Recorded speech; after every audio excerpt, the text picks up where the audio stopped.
different. And I love it, man, because it got me thinking. It got me thinking like I was back at school again. I don't even know where you come up with these questions. I want to know how you do these kids. You're so innovative. I'm like, look, I mean, your mind is, like you say, you're a history teacher, and your mind is going all over the place. And it's also wonderful to hear people talk sanely to each other today. Yeah, I've done everything. I've done, in the 80s, I did Johnny Carson. I did Merv Griffin. I did it all. You're sheer 9 or 10. You're probably 9.5. Oh. 10 is, no one's perfect. You have something amazing going with the show, and you're educating us. I mean, I've never told anybody in public about that experience with my dad. And on your platform, I don't know why I did that, because it's so comfortable and we're talking about things that matter. I love the little anecdote of comedy with your would you pay for it? Would you not? I love that. I love how you added that in. We want to know each other. We want to know people's stories. That's what TKN does. First name Michaela, last name Skinner. Welcome, my friend, to round 2 of the tournament. Thank you. I'm so excited to be here. Pleasure's mine. Pleasure's mine. Absolutely. Yeah, this was seriously such a blast. I was so excited to come on here, and yeah, it's been incredible. Last name Ferrigno, first name Lou. Lou, welcome, my friend. Thank you. That's the best introduction I've ever heard in my life. You know something? You need to quit the show and be my moderator. So put your hand together for a majestic, out of this world, one-of-a-kind human being. First name Vivica, last name Fox. Welcome, my friend. Whoa, that was an awesome introduction. Let me tell you that. I don't think I've ever had anyone read my resume with such flow. Avi is a poet, but he doesn't know it, but his feet show it. You're unbelievable. Last name Wilkins, first name Lenny. Lenny, welcome, my friend. Celebrity tournament. Well, thank you for having me, and I'm excited about it. I'm looking forward to this. It should be fun. Damn. You said it just like I wrote it. You gave me good eargasm tonight, man. I love your voice. I love the things that you talk about. Well, you're the best I've seen. You're the Michael Jordan or LeBron James, whoever you want to make the GOAT. This is why your audiences love you. This is why you continue to great guests, and great guests beget great guests. One of my friends was share about Tip O'Neill, the Speaker of the House, and what a smooth voice he had. Your voice and the way you project everything and share with your heart and soul. You got an incredible gift. I just want to do this again and again. I feel like I've made friends. And again, I've taken the competition part of it out because I've just enjoyed talking to you guys tonight. Oh man, most definitely. This is, I think my top. I think when the intro you gave me, I gotta give it to you. I like. You deserve it. It really, truly, kind of blows my mind every time when we can get this many people together, thinking, mind melding, positive, not having to agree all the time with everything. But not getting ugly about it, and not, it's just I feel like it's a microcosm of what it could be. Did you have a nice time tonight in the green room? I had a great time. I can't tell you how refreshing it is that somebody knows what they're doing. You're a very interesting person. I mean, you with all this rhyming stuff, you must really put a lot of effort into this, and I would love to read or see something that you've written. Thank you. Because I'm sure it's really interesting. Or not podcast. I guess it's like we're just a show now. You're a show. You're a full-blown show. I can count my friends on one hand. Well, wait, on one finger. You. Oh man, thank you so much, my friend. You are awesome. Don't even hang your hats on the past, because if you don't heal from what hurts you, you'll bleed on people that never even cut you to begin with. It has nothing to do with your pain. All right. So, you guys are bringing the best out of me. That is the truth. Guys, Chris, did you have a good time? You've done a lot of interviews. Is this kind of up there for you? Yeah. I had a great time today, Avi. I mean, because you are engaged in what is a conversation and not a performance. Stars remind us of where we've been. They need not dictate where we're going. And I think in a way that kind of addresses this question. So in other words, I think it is almost inevitable. There's going to be pain, there's going to be scarring, there's going to be all kinds of this that's going to happen over the course of a life. Sit at the kitchen table looking out the window for quite a period of time while the food was getting prepared, and I wish I had took that time to sit down with her and ask her questions about her being a child. This thing has drawn me out of myself and thereby drawn me into myself. But I learned a lot, and from you, Avi, I always learned something from you. Work as hard as you can, because by working, Avi, you will keep yourself busy and get used to the grief. Another trio of questions, now more underrated. We have Billy D. Williams, Italian men named Skippy, or unicycle. I'm sorry, Italian men named Skippy. Put me away, Avi. Archie Bunker, the mountain climber, Ralph Cramden, the yoga instructor, or Don Corleone, the computer repair person.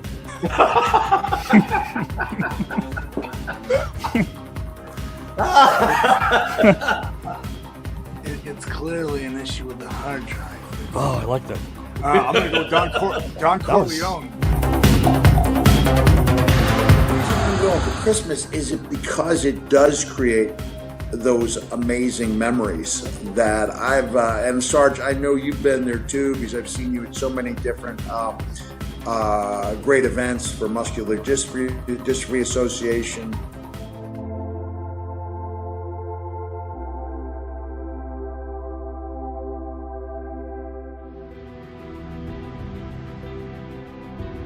There is nothing that was on TV tonight that even remotely rivals what we did on this broadcast. Hi, I'm Rick Barry, a member of the Basketball Hall of Fame and one of the NBA's top 50 players. And I'm really excited to tell you about my new relationship in the broadcasting world with the new network.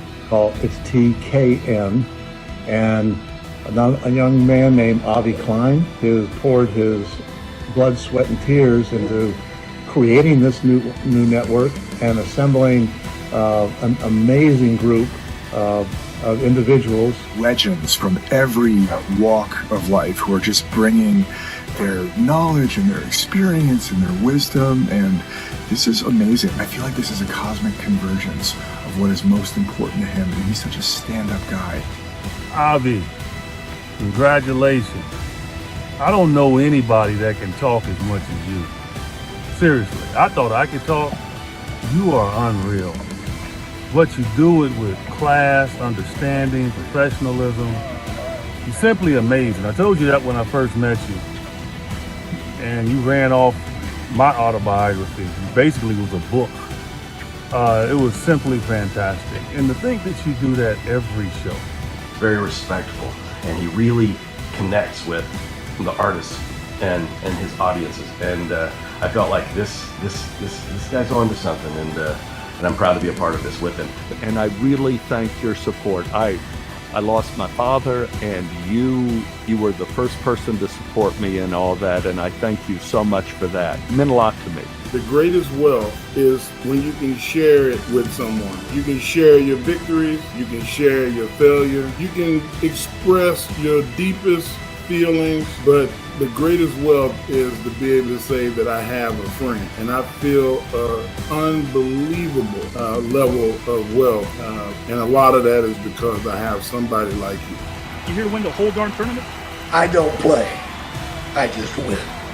Robert, would you like to win this entire tournament?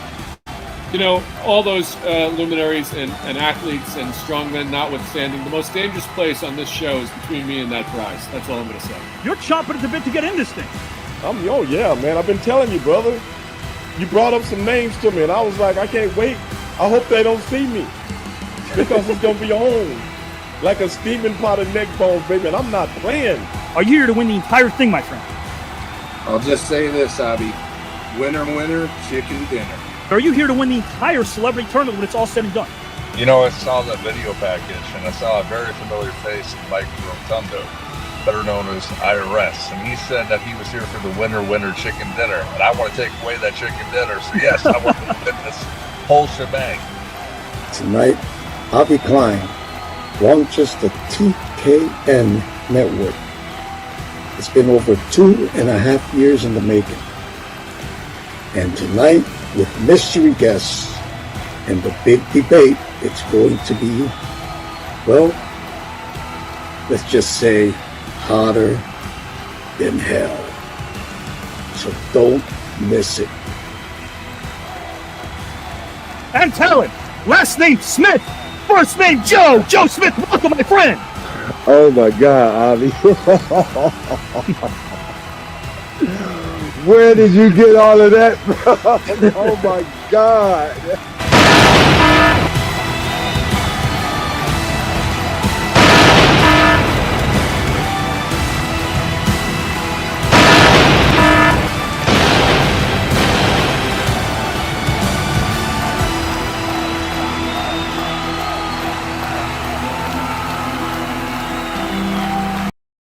Guys and gals and pals, it's Saturday night. We appreciate you inviting us to your living room right here because it's round number 2 of the TKN Celebrity Tournament. This is a place that features 155 Hall of Famers from the world of sports, music, and wrestling, not to mention Oscar, Grammy, Tony, Emmy, Golden Globe, AMA, and WGA award winners and nominees, all competing for the pride and the prize. But it's not merely the size, it's also the eyes. When you look inside the eyes of these participants, you see that they are hungry for what? Hungry for what? Inspiration, and also to inspire you the way they do. So, guys, this is not a podcast. This is what I call a free preview, because back in the day when you were watching Mike Tyson do his thing, you had to wait till about 10 p.m. Eastern time before you saw Iron Mike take the ring. The first thing you saw was an undercard, and then it might have been like maybe a weigh-in or a press conference, something pre-taped, an interview, then after the build. I don't even know why they call it a building if it's been already built. But, guys, after the build, you saw the main event, and that's what's happening over here. You just watched our intro right now, and, of course, David Faustino and Treach are here.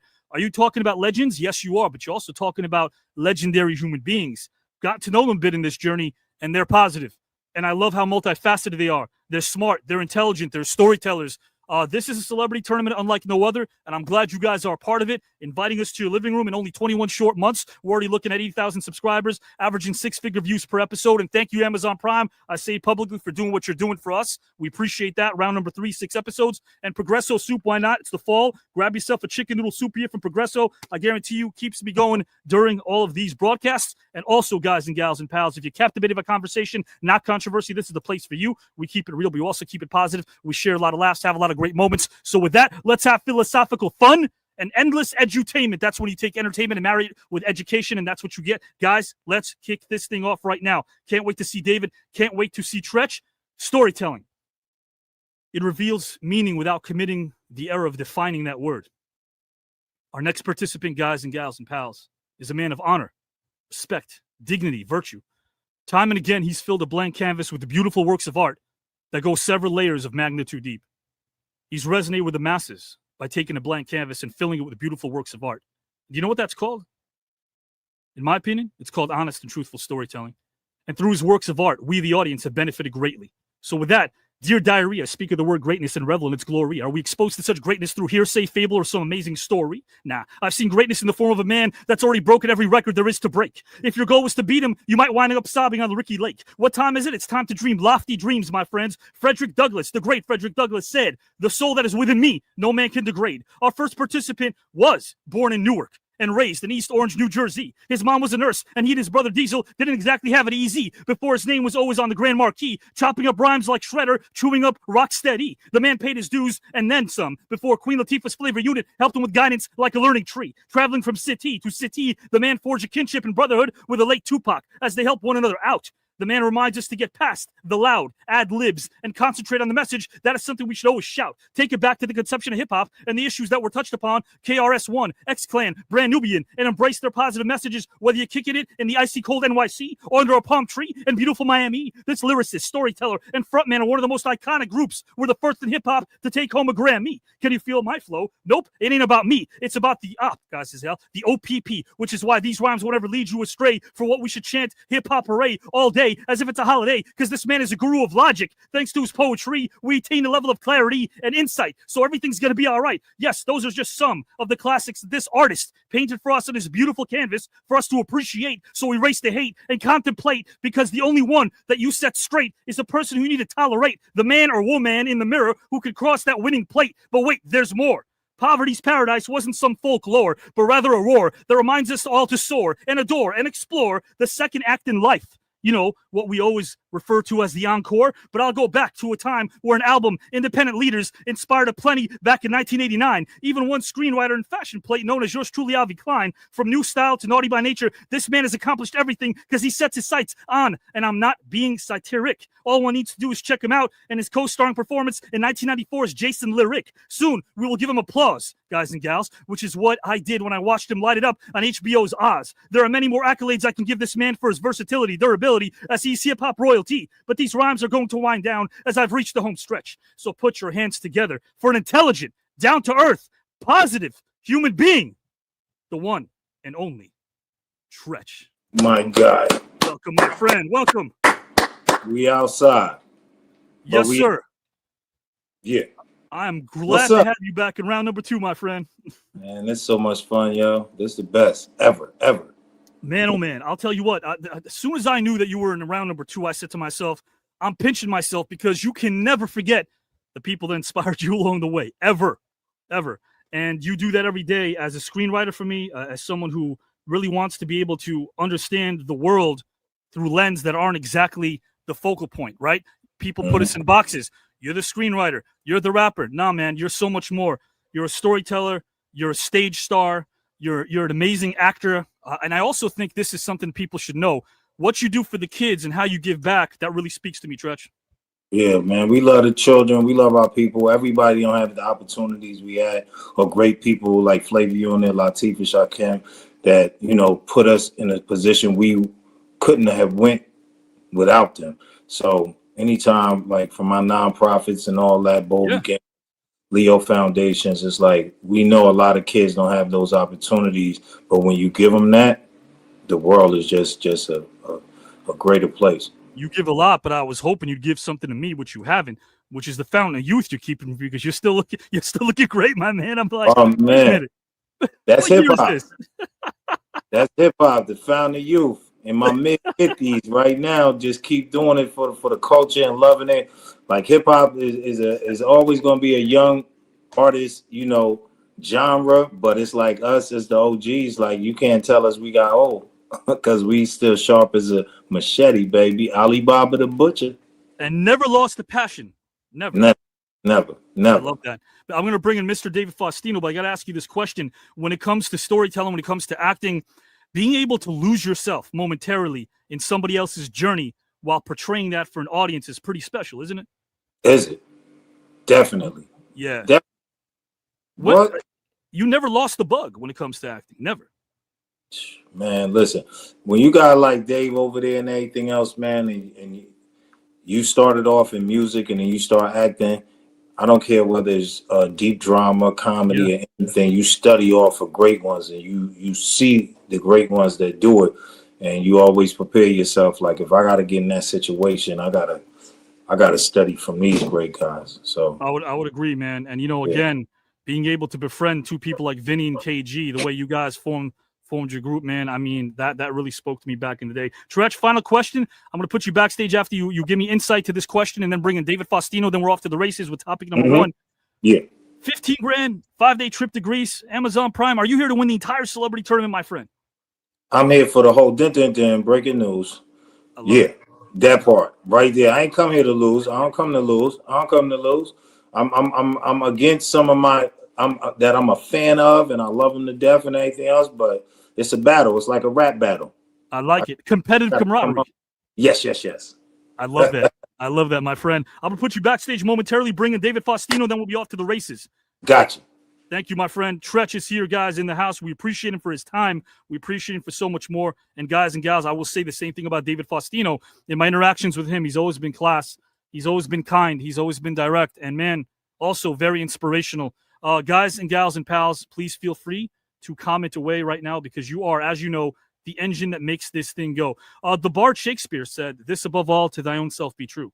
I think giving is a hell of a concept. If you can imagine being surrounded by people that give and radiate truth and authenticity, then we have the participant for you.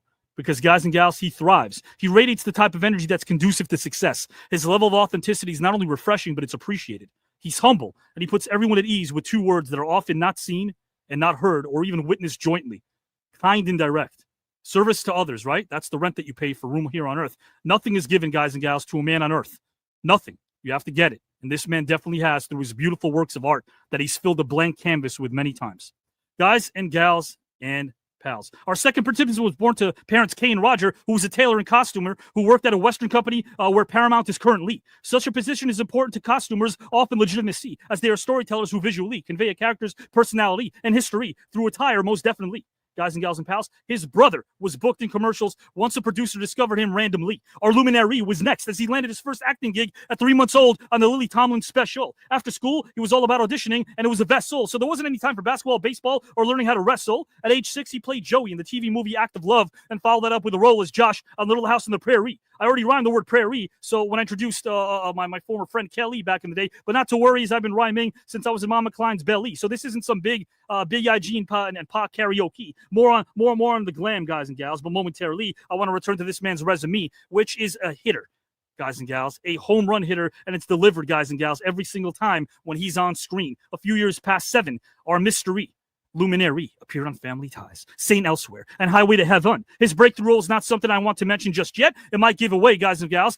There's a fact, and that's a bet. Don't fret, as I will now delve deeply into successful venture into music where he had no fear, as we revisit yesteryear prior to the internet, where your lyrical style would be recorded on a cassette during a time in which hip-hop was hiding in the shadows, but no sweat. If look closely, you definitely saw its silhouette. Our legend, guys and gals and pals, hosted parties at one of the most famous not stops ever, West Hollywood's Whiskey A Go-Go, and the world should know that he helped musical legends grow and grow. In the words of the iconic will.i.am, it was tonight's legend that made him feel like fam, as beyond the glitz and the glam, he noticed his talents, booked him on stage, and watched him kick ass like a late 1980s Jean-Claude Van Damme. He helped future hip-hop superstars like NWA, Eazy-E, and even Fergie. He himself was a poet, as performing was his thrill. I told you I remember the one and only D-Lil, the outlawed posse, and the revolution that would party till 6 at the innovative and dope club called Ballistics. The scene was off the hook, and it was all thanks to our luminary, who also happens to be a 6-time Young Artist nominee. It must run in the family, as his brother is a 2-time winner of the Emmy. As for iconic show that he starred in, it received no less than 14 Emmy and Golden Globe nominations, even though in the beginning, as you click that dial, you couldn't find it on all the stations. Soon the talented cast got their due, as the show became an overnight sensation. Along with the writers, they had a solid foundation that entertained and inspired many a talent in my generation without any limitation. I'm talking about a show that is on many people's Mount Rushmore, the often imitated, never duplicated, Married with Children, in which our luminary portrayed Bud Bundy for 260 episodes and 11 seasons, as we all gathered around and laughed like a ticklish banshee. The execs driving their Maserati were screaming in their offices, so don't mind the debris. But our legend can agree. He's all about his daughter and his family. And I thank him for inspiring this professional screenwriter and freestyle artist ever since I was a kid. Soon they'll be on their feet from here to Madrid as I welcome someone who is kind, humble, and talented. Put your hands together for one-of-a-kind human being. Last name Faustino, first name David. Welcome, my friend. Avi, thank you, sir. Once again, the best intro I've ever had. Man, you are amazing, my friend, for what you've done. I keep saying this. The easiest thing to do is to write something here about you, because you were part of my childhood, man, and that must never get old. Isn't that the coolest thing, even more than some personal accolade, when somebody says to you, hey, you know what? I didn't think I was going to make it in this business. You inspired me. Is that better than any personal accolade, David? It's pretty dope. My favorite is when like families will come up to me and say, we had a rough upbringing, but when we gathered around Sunday nights to watch Married with Children, like that's when we laughed. That's when we were together. That's what brought us together. I hear that all the time. Oh, so yeah, you go Sunday nights, absolutely, yeah, without question. Yeah. But there's so much more, because, I mean, again, you bypassed the childhood way before Married with Children. You were doing things on set. I was picking pimples, man. I was eating animal crackers. Oh, I was picking pimples too. Yeah, but you were doing something professionally I could only dream of. But man, oh man, I got to ask you this question as well, David, before I bring in Treach. Before I ask the magic question about the celebrity tournament, and we appreciate Prime, we appreciate Progresso Soup. What is it about being able to still remain passionate about the industry that you're in so many years later? Is that still something that's within you, David? Yeah, I mean, it's kind of all I know. Like, as you mentioned in your intro, it's like what I grew up in, from my parents to my aunts and uncles to my siblings. So it's kind of like all I know. I wouldn't even know what else to do at this point. But I still love it. I love the hustle. I love the grind. I love the challenge. Sure. I love being behind the camera as well. Like, it's just, I love the business, even though it's transforming as we know it, and things are always changing, and challenges are presenting themselves. you know, you just gotta find a way to duck and dodge and keep rolling with the punches, or you're toast. That's a good way of looking at it. But you know what? Respect from your peers. Tretch has respect from his peers, and rightly so. So do you. I just spoke to Corin Nemec last week, and we're in kind of the same circles, man. There's every time when I mention David Faustino's name to our celebrities, this is from the heart. There's never a "Hey, that's cool." There's a "David, wow," and they don't equate David to the character that he established as Bud. David the guy, David the person, David the guy that makes them laugh, makes them think. And that's pretty cool that you got respect from your peers across the board, my friend. Well deserved. Well deserved. Thank you for telling me that. That's awesome. Without question. Guys, Mr. David Faustino's in the house. Tretch is in the house. Tretch and David Faustino on screen right now. I'm gonna repose myself a little bit here so that the sun's not glaring in my face. Pardon me, guys. I love that. And guys and gals, as you know, who are watching, guys and gals, who's gonna make it to round 3 of the celebrity tournament? 6 rounds. This is round number 2. Tretch, of course, made it to round number 2. David made it to round number 2 as well. David, 15 grand, 5-day trip to Greece, first class. Would you like to win it all as well, David? You know, man, like Tretch was saying, like, I'm a huge fan of Tretch my whole life, but I'm here to win it. And, you know, I love the man, but he's going home empty-handed. I don't know how else to put it. Celebrity tournament, guys and gals. Mr. He won't be taking a trip to Greece anytime soon, is all I got to say. Wait till I find Bud, y'all. I'm going to see his ass in Cali somewhere. We're going to kick it off with topic number 1. I'm going to announce this. I'm going to bring this up here so our audience knows exactly what we're delving deeply into. There's no time limit, so David and Tretch, they don't have to feel pressure. They can go as long as they would like, uninterrupted. If anyone wants to rebut the other person, they can. Index finger, I'll pop in, make it official. They don't have to. That's optional. But guys and gals, it's called Hip Hop Goes History because I'm thinking about old photos. I'm thinking about family photos. I'm thinking about finding ourselves drawn to those photos in an album as we pursue the faded photographs and immersing ourselves in the memories that they hold for us. We can't help but realize how fleeting those moments in our lives truly are and how some of them can never be reclaimed. But what if? That's the what if scenario. As we delve deeply into this topic, I asked the question, what if? What if you had the opportunity to travel back in time and document your love of hip-hop from the moment it began to the moment the stage awaited your presence? A, if you could select any director, alive or deceased, to document this time in your life, who would it be and why? And finally, if you could select any historical figure, alive or deceased, to narrate this documentary that chronicles the early beginnings of your passion, who would you select and why? I'm going to kick it off to Tretch first, and then Mr. David Faustino. It's the same topic for both gentlemen. Tretch, whenever you're ready, the floor is yours, good sir. Yeah, you know, I love this show because it gives you questions like no one ever asked you ever in like 30, 40 years of doing this. Have so many of those type like directors and everything else. But first off, if it was going to be a director for me, I would have to say Spike Lee. We call him Uncle Spike. I'm from Jersey. He's from Brooklyn. You know his legacy. You know how long he's been in the game, how many classic films and everything he put out. And he's one because once we were doing videos and everything else with Naughty by Nature in the days, it was like, all right, you know, the first album came out, OPP came out, all the videos we shot. It's like, okay, we got the song for the second album now. Who y'all want to direct it? So they was looking for us to say like, you know, a regular music director. We said we wanted a director.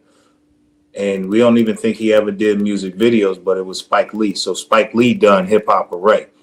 So like with that, just relation and everything else, I would definitely have him top of the bill to be that director for that type of project because we worked together before and it was just amazing experience on how he taught me. I started directing videos after I seen how he did it. You feel me? It just gave me so much inspiration. For a narrator for that project, dead or alive, one that's not here with us now, but I think is one of the greatest voices that will ever on the planet would be like James Earl Jones. You know what I mean? I ain't never even know he used to be Darth Vader's voice. I was like, hold on, who is this deep, dark, like iconic voice that is coming out? And then to end up finding, because you know us as black men, sometimes you don't know who your kids is until later on in life. I didn't know he was Luke's father. It made me love him more. I'm like, yo, his daddy was black too. All the way over there by Pluto and stuff. So it just made me like his voice so amazing. And yeah, I would have to go with Spike Lee, and I would have to go with James Earl Jones. If it was another director, I'm just throwing it out there because you know it's so many. I said it'll be Quentin Tarantino, and for other voices, it would have to be like homies I know, like Eminem or Ice-T. But I'll leave it at that: James Earl Jones and Spike Lee. Okay. Man, those are some. I think I've vented. I don't want no smoke with Faustino over there. That's a rough. That's a rough pick, man. Those are two good picks. Wow. I'll tell you before we kick it over to David, man. You're right, David. The great picks there. I made James Earl Jones only about 3 times. David, did you ever work or meet James Earl Jones? I didn't. No, not that. No, but you know he's also the voice of This Is CNN. Yes, that's right. That's James. Yeah. I met him 2 or 3 times. He loved his portrayal of Othello on stage, and of course the film adaptation as well. And when I was in a writer's room, I first wrote for Carl Reiner, who was Rob Reiner's dad. And I'm thinking to myself at 22, why am I in a writer's room? What can I offer Carl Reiner that he doesn't know already? So he's eating his cashews. And I thought of it when you brought up James Earl Jones. He gave his James Earl Jones impersonation. He looked at all of us and he says, what's the difference between a monologue and a soliloquy? And I'm like, oh, a soliloquy. I was trying to be funny. A soliloquy means you could like be naked in your room talking to a wall. That's what it means. A monologue is directed to a scene partner, somebody in the room. And then he says to me, okay, give me a soliloquy right now. How can I? I said, I'm in the room with you. He goes, well, we'll get out of the room and you can get naked here. He's deadpanning, and I'm like, how do I answer this? Will I get fired if I don't do it? Push comes to shove. I'm glad you didn't, though. Just all of us. Thank you. I swear to you, he says this. Push comes to shove. His Rob was ribbed. His son Rob was ribbed by James Earl Jones, who invented that whole thing. He did it to Rob Reiner. He did the same thing to Rob Reiner. When Rob auditioned, James Earl Jones was, I think, writing a spec, and he was in the casting room, and he deadpans and looks at Rob Reiner when Rob was breaking into business with Billy Crystal, and he goes, if you can, now that you've defined, in his voice, right, a booming voice, now that you've defined the soliloquy, just get naked and do it, and we'll leave the room. Wow. And according to him, Rob was laughing, but James wasn't. So this rib lasted for 10 minutes. I was when you brought up James Earl Jones, man. Stretch, I got to ask you a question because speaking of films, 1992, no dialogue in Juice, but that's what kicked it off when it comes to full feature films for you, right? Facts. I was what you call an extra. Yes. Yeah. Now I had read for the same role that Tupac had read for Bishop. Yes. But I had no acting experience, ain't know nothing about it. We actually came on different times and then came together when he read, and I was outside waiting for him to read because I had read already, and I actually thought he was fighting in there. So I'm rolling up to the door. By the time I get to the door, he's coming out. I'm like, yo, you good? He's like, yeah, I was for the role. I was like, I know who got this role. Because you're gonna lose out to somebody. Tupac is, he went to school for it, and he did. Oh yeah, nobody who read for that should have got that. Juilliard, right? Sure, classically trained, crazy. Absolutely. Yeah. And then, if I'm not mistaken, next for you, Treach, was Meteor Man. Am I right? Was it Meteor Man next? It was a few of the Meteor Man. Shout out to Robert Townsend, who directed that. It was amazing because again, it was like a learning experience with me. Never imagining I would ever be an actor or doing anything. My whole mindset was hip hop, and I thought it was nothing after that. But with the great guidance from Latifah and Shaquem, they was like, "You're gonna do more than just rapping. You're gonna be in this industry and you get something." So all of those times was just amazing. Yeah, and on top of that, mid-90s, you're doing a lot, film, television, and then you drop my personal favorite album, which was the fourth, which was 1999. And I'm like, how does Treach go to sleep? Like, how's he sleeping? I mean, you were doing everything. You were everywhere. Yeah, I mean, just with the music part of it, like it's so natural. Like I never like just going like unless I'm in the studio with somebody else and write right there. I'm always writing, whether it's a chorus, whether it's a 4-8 bars here and there, a title of a record or anything, and I'm always jotting down and putting things together. So it just that came naturally. The hardest thing for me was, of course, the acting because, like I said, I never thought I would ever be in that realm. And hats off to like Dave and everybody else who started off and did acting, like, you don't know how special it is until when you really are actually seeing certain things on camera, whether it's movies, sitcoms, anything, and it makes you really think that you're in that house with them or on that scene with them. And all that that's going on is actually going on, whether it's drama or whether you're laughing, like a whole different level of talent. I love that. That's dope, man. Appreciate that. Do you you study with somebody out on the East Coast, or you?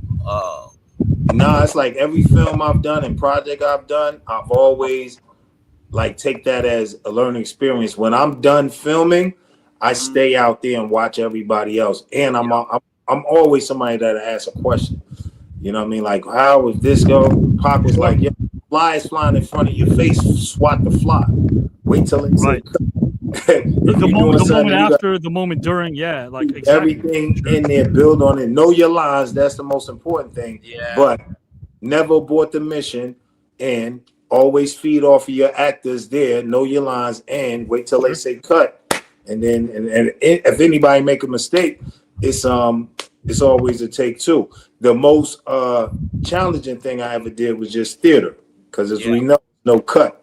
Okay. And you go on 2 hours, 3 hours, and you got to make the crowd just. Your work on New Jack City was incredible. Thank you. Incredible. I saw it, and I got to tell you something. That's the thing I wanted to ask both David and Treach before I kick it over to David officially for the first topic. When it comes to storytelling, do you guys enjoy discovering the subtext in a screenplay on your own? Is that something you enjoy?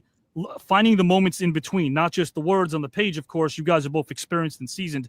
Do you like discovering subtext that can add to a scene that isn't written in the script? I love it with rehearsals. When you go through rehearsals, they'll tell you, like, you have a little leeway. You can add a little bit in, everything else. Sure. But like, I'm going to the directors, everything. Is this cool? Does this fit in? Whoever wrote it, they know the situation they put me in. I'm just here to be that talent to facilitate it. That. Yes. Right, David. Yeah. David, is that the same? Because like rehearsals, you could throw stuff on the wall during rehearsals. Rehearsals where it's at, man. I mean, you know, working with a great director, to Treach's point, it's like, because I've worked with a lot of bad directors and only a few good directors, and the difference, it's like night and day, man. When you have somebody leading the ship that knows what they're doing, and they can, you know, direct you in ways that you didn't even, you know, imagine possible. Sure. It's like, it's a joy, man. It's really a joy. Absolutely, man. Yeah. And guys, same said for David. People know me, know if I have nothing nice to say, I won't say it. But David's got the Fountain of Youth back there too. He's hiding between those leaves. I haven't got it in Jersey. Yo, sorry, man. My house is under construction, so I'm like, no. What I'm saying is, you look youthful, man. You guys both look so young. That's if I want to compliment somebody, I will. Why not? I want to put it out there. You guys look great. Mr. David Faustino and Treach are both gracing us with their presence. Mr. Faustino, I'll set this up for our audience again. Hip Hop Goes History. If you could select any director, alive or deceased, to document a time in your life where hip hop became a thing for you, who would it be and why? And if you could select any historical figure, alive or deceased, to narrate this documentary that chronicles the beginnings of your discovered passion, who would you select and why? Whenever you're ready, good sir, the floor is yours. All right. So I think for a director, I would have to go with Martin Scorsese. And a few reasons for that. One, I mean, he's directed some of the greatest films of all time. He's been doing it forever. You know, obviously Mean Streets, Taxi Driver, to name a few. Goodfellas, which in my opinion is one of the greatest films ever made. To be able to take 4 decades and to go over those 4 decades and to pull you in the way he pulled you in. I've seen that movie probably a good 60 times. And then, you know, his love of music. Like if you listen to how he scores his films, he's so integral in that, and he's such a huge part of that. And his love of music, you can just feel. He's also done, you know, several music documentaries, The Blues, The Last Waltz. He did a lot of musical documentaries. And the reason I picked him, and we're kind of talking about the hip hop genre here, but the reason I picked him is because his appreciation for soul music, classic rock and roll. I think I would love to be able to partner up with him and kind of get his ear open on certain hip hop, because I feel like if someone opened his ear the right way, he'd be like really like dig it and love it, and I'd love to take him on that journey and for him to almost be an audience member as well as a director. And so yeah, I mean, I have to pick Scorsese. I think he's one of the dopest directors of all time. Great storyteller. Of course, he's Italian, so I got to go with the Italian in the family, right? And then for a narrator, he killed it with James Earl Jones. So that's a tough one to compete with. But I actually picked Obama because while I'm, obviously I think he's one of the greatest presidents we ever had. I also had the pleasure of meeting him. But I'm a fan of his narration work, specifically on like the series, the Our Ocean series on Netflix. He does Our Oceans, Our National Parks, and he's just, I don't know, he brings flavor, he brings character to it. He's got like a dope, soothing voice, and he brings comfort to it. So I think with those two, with Scorsese and then Obama narrating it, I think it would be a great journey. Man, that's incredible. When did you meet Obama? Around what time? I met Obama while he was president, man, at the National Italian American Foundation in DC. He was actually a speaker there while he was president. And it was dope, man. I mean, it was a very brief meeting, but I shook the man's hand, said a couple words to him, and it was dope. It was definitely a moment, like it burned in my consciousness, and it was pretty exciting. That's a pretty cool thing, man. I think would you guys agree with this? Well, I used to teach history, and like I would always tell students, we root for our politicians like we root for our sports teams. But the funny thing is, whether you bleed red or blue, they don't know our name.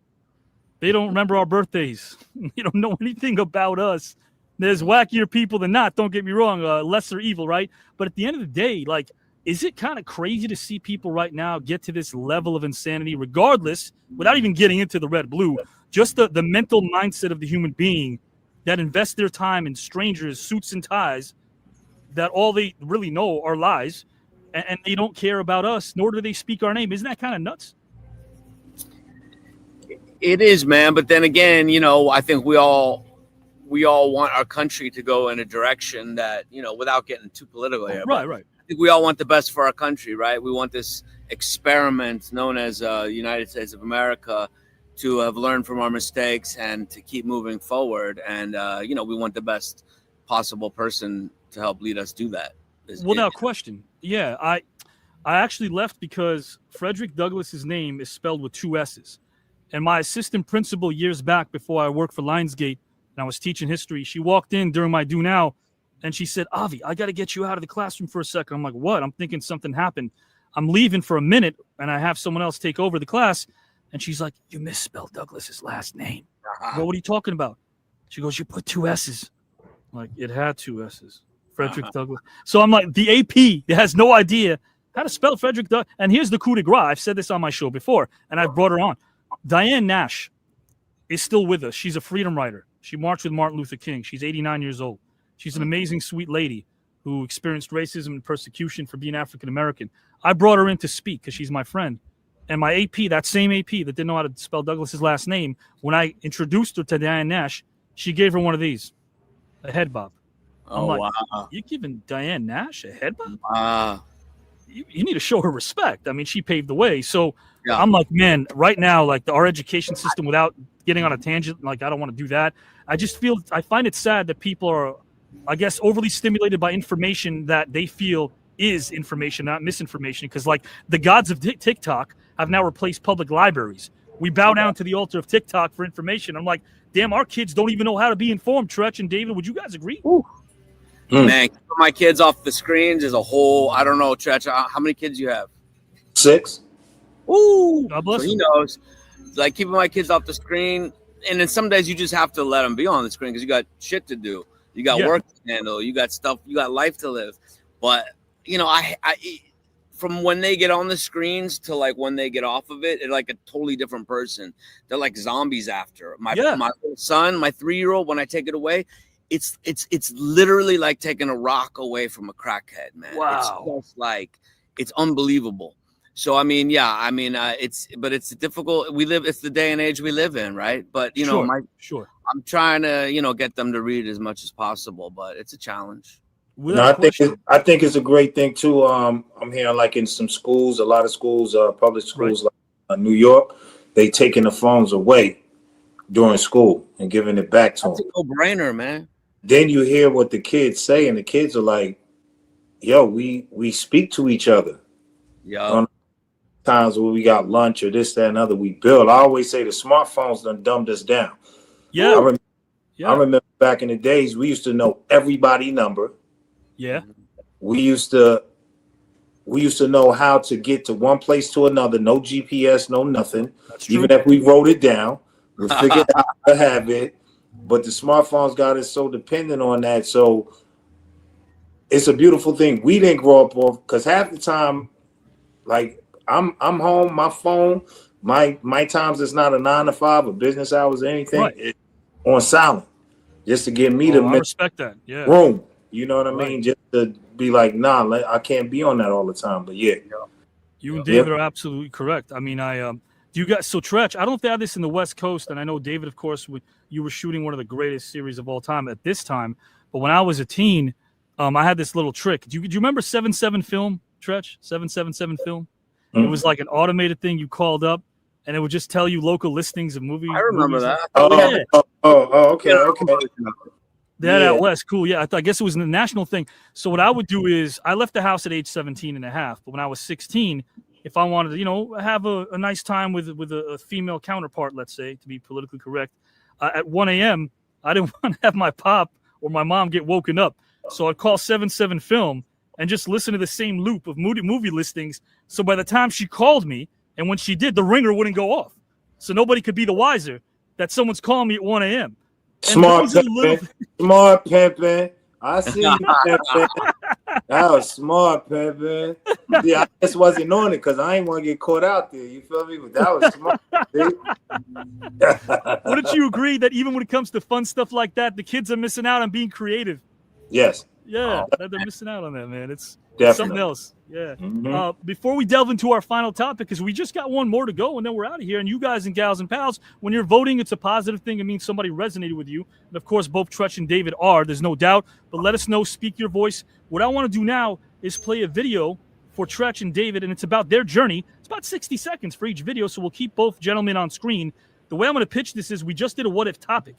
Now, could you imagine what if a luminary from the world of maybe comedy or sports or film and TV would narrate their journey, David and Treach's journey, via images? Let's see who could do that. Who can narrate their journey through images? Let's start off with the one and only Treach.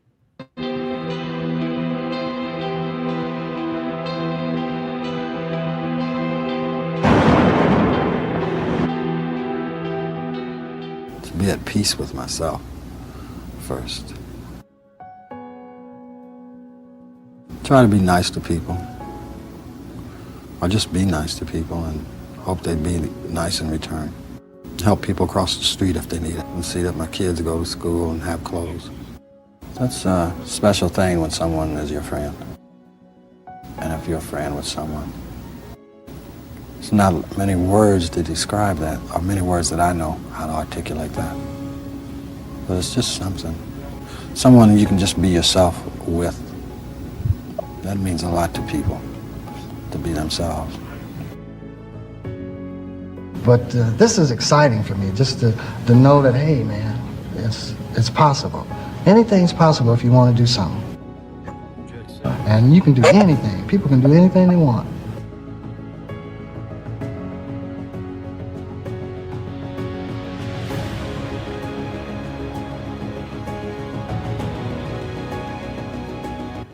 And then while it was going on, still till the end, I'm like, yo, they're going to show Dean Keaton. They're going to show his character as being the lead. They led it up to there like it's coming through that fax machine, because they had the guy that was burnt up and he was drawing a composite. He the only one that seen the face besides the guy that killed on the boat.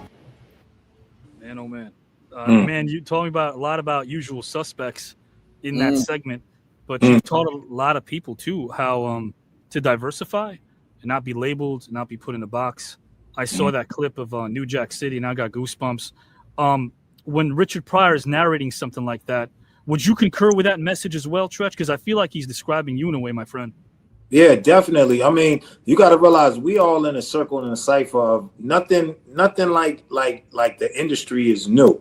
It's just different players in the game and everything else. So he was dropping so many jewels just on what makes sense right now. You could play him from when he said that probably in the 70s or the 80s. Timeless. Still could go right behind basically anybody you put up there, and it still makes sense today. That is just amazing. I agree with you, man. I really do. Yeah. When I was working through that, I said to myself, man, he's kind of describing Treach in a way, and I love that. Like nailing it on the head. I feel like both of you probably are the last people to know that you're trailblazers because, you're humble, but I'm living proof that you are. You guys are both trailblazers and inspire people, and I'm living proof of that. Mr. David Faustino, the What If Scenario, of course, a lot. This is also for our viewers, guys and gals and pals. It's not just a show. It was a family, and they respect each other so much. Who's narrating Mr. David Faustino's journey in this video?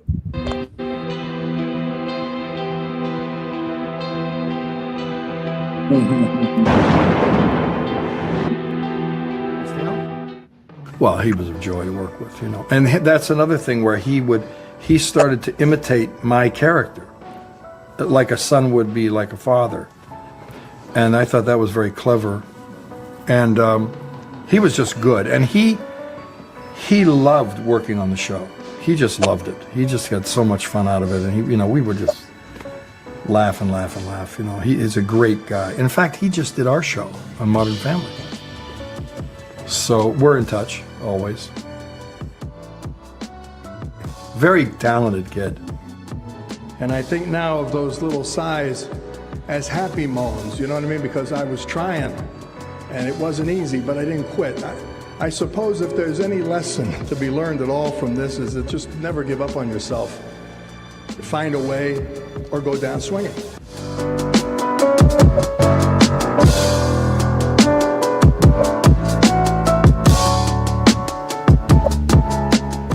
But I chose for my life intro, I went with the Beatles, the great Beatles, of course.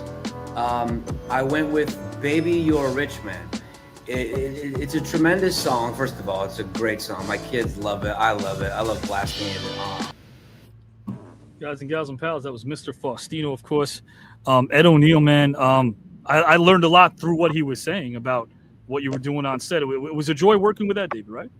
Oh man, Ed's the greatest. Ed's the greatest. We're still very close to this day. We're actually setting up a stage tour reunion around the country. Nice. And, we're gonna start out here in Los Angeles. But Ed's the greatest, man. One of the great storyteller, man. One of the greatest storytellers you'll ever meet. This guy can keep you enthralled for hours and hours of storytelling. Yeah. Asking you, man, but I want to bring this up. Dan Lauria, of course, people remember Dan Lauria from many projects, including the Wonder Years. Dan Lauria, who's part of the Celebrity Tournament, told me something about a year ago. He goes, "Can you imagine? Let me set the stage for you, Avi." And I love Dan, that voice, Vietnam veteran, of course. He's like, "I want to set the stage for you. You're in Chicago, and you walk into a bar, and Bruce Willis is the bartender, and Ed O'Neill is the bar back, and Dan Lauria is the doorman. And every single person I just described is a working actor." Yeah. I'm like, and he goes, that was my night. Every night I'm hanging out with Ed O'Neill and with Bruce Willis at the same bar in Chicago while we're paying our dues. Amazing. And that's the stuff people don't really see, right? Like David, the bonds that are created while you're on your way up are some of the most memorable. Would you agree? Oh yeah, man, absolutely. But Ed, Ed was, it's like Treach said in the beginning of the interview, it's like, I asked him where he studied, and he's like, well, I learned really on each project. And I mean, what I learned from Ed was, was invaluable. Sure. And so I learned a lot from Ed. And he's an actor's actor, man. There's no bullshit in there. It's just been doing it forever. He gets up on the stage, he does his thing. He comes from Broadway, comes from off Broadway. And he's just an actor's actor, I have to ask you this because I'm thinking about the Outlawed Posse, around 91, co-founding Ballistics. Of course, this was an amazing funk nightclub on Sunset Boulevard. Was there ever any hesitancy getting involved in that? And B, was that a time of your life that's comparable to what you've done in film and television? I mean, Ballistics, if you were ever at Ballistics, it was a moment in time. I mean, from everybody. I mean, we got Alchemist in it. Be Real's a huge part of it. Yeah. Will, obviously, everybody. And we created, because we were kids who didn't need money. We all, Lou Adler's son was my partner, obviously, right, and myself. And we didn't do it for the money. We did it for the experience. So it was like walking into an experience. So, I mean, that time was just a tremendous time in hip hop, as I'm sure Treach will attest to. And, you know, again, there was no phones. There was no devices. You had to enjoy it in the moment. You weren't recording it to watch some shit you were never going to watch anyway. You were actually there experiencing it. Yeah, I when I read about a bit of your journey, and then, of course, when you and I were speaking, I said, man, that would have been a great time to be on the West Coast writing. I had no idea. And then it's like, it's great to be able to unpack all these layers. And to know that Easy was there every week, you know? I mean, wow, it was right. Tremendous scene, yeah. Would you agree, both Treach and David, Easy had one of the most unique voices in hip hop? I mean, I wanted to listen to Easy. Yeah. I wanted to listen to him, and he never ventured out to. He was only 16, right? And that wasn't his objective either. No. His goal, no. He kind of got a little pushed into it a little bit. So, man, great times indeed, guys. Again, we have Treach and Mr. David Faustino giving us gems, as they have been already. Only 45 minutes in, but we're about to break out and finish up real soon. The one thing I want to do right now is do this, guys and gals and pals who are watching. We've lost a lot of people in the celebrity tournament, a few of them who've been dear friends on this journey. So one more video, it's a very brief video, just to memorialize those that we've lost in this journey. Trio of options for Gallagher, more underrated than why? Sauerkraut, Henry Kissinger's deep soothing voice, or dogs wearing sweaters?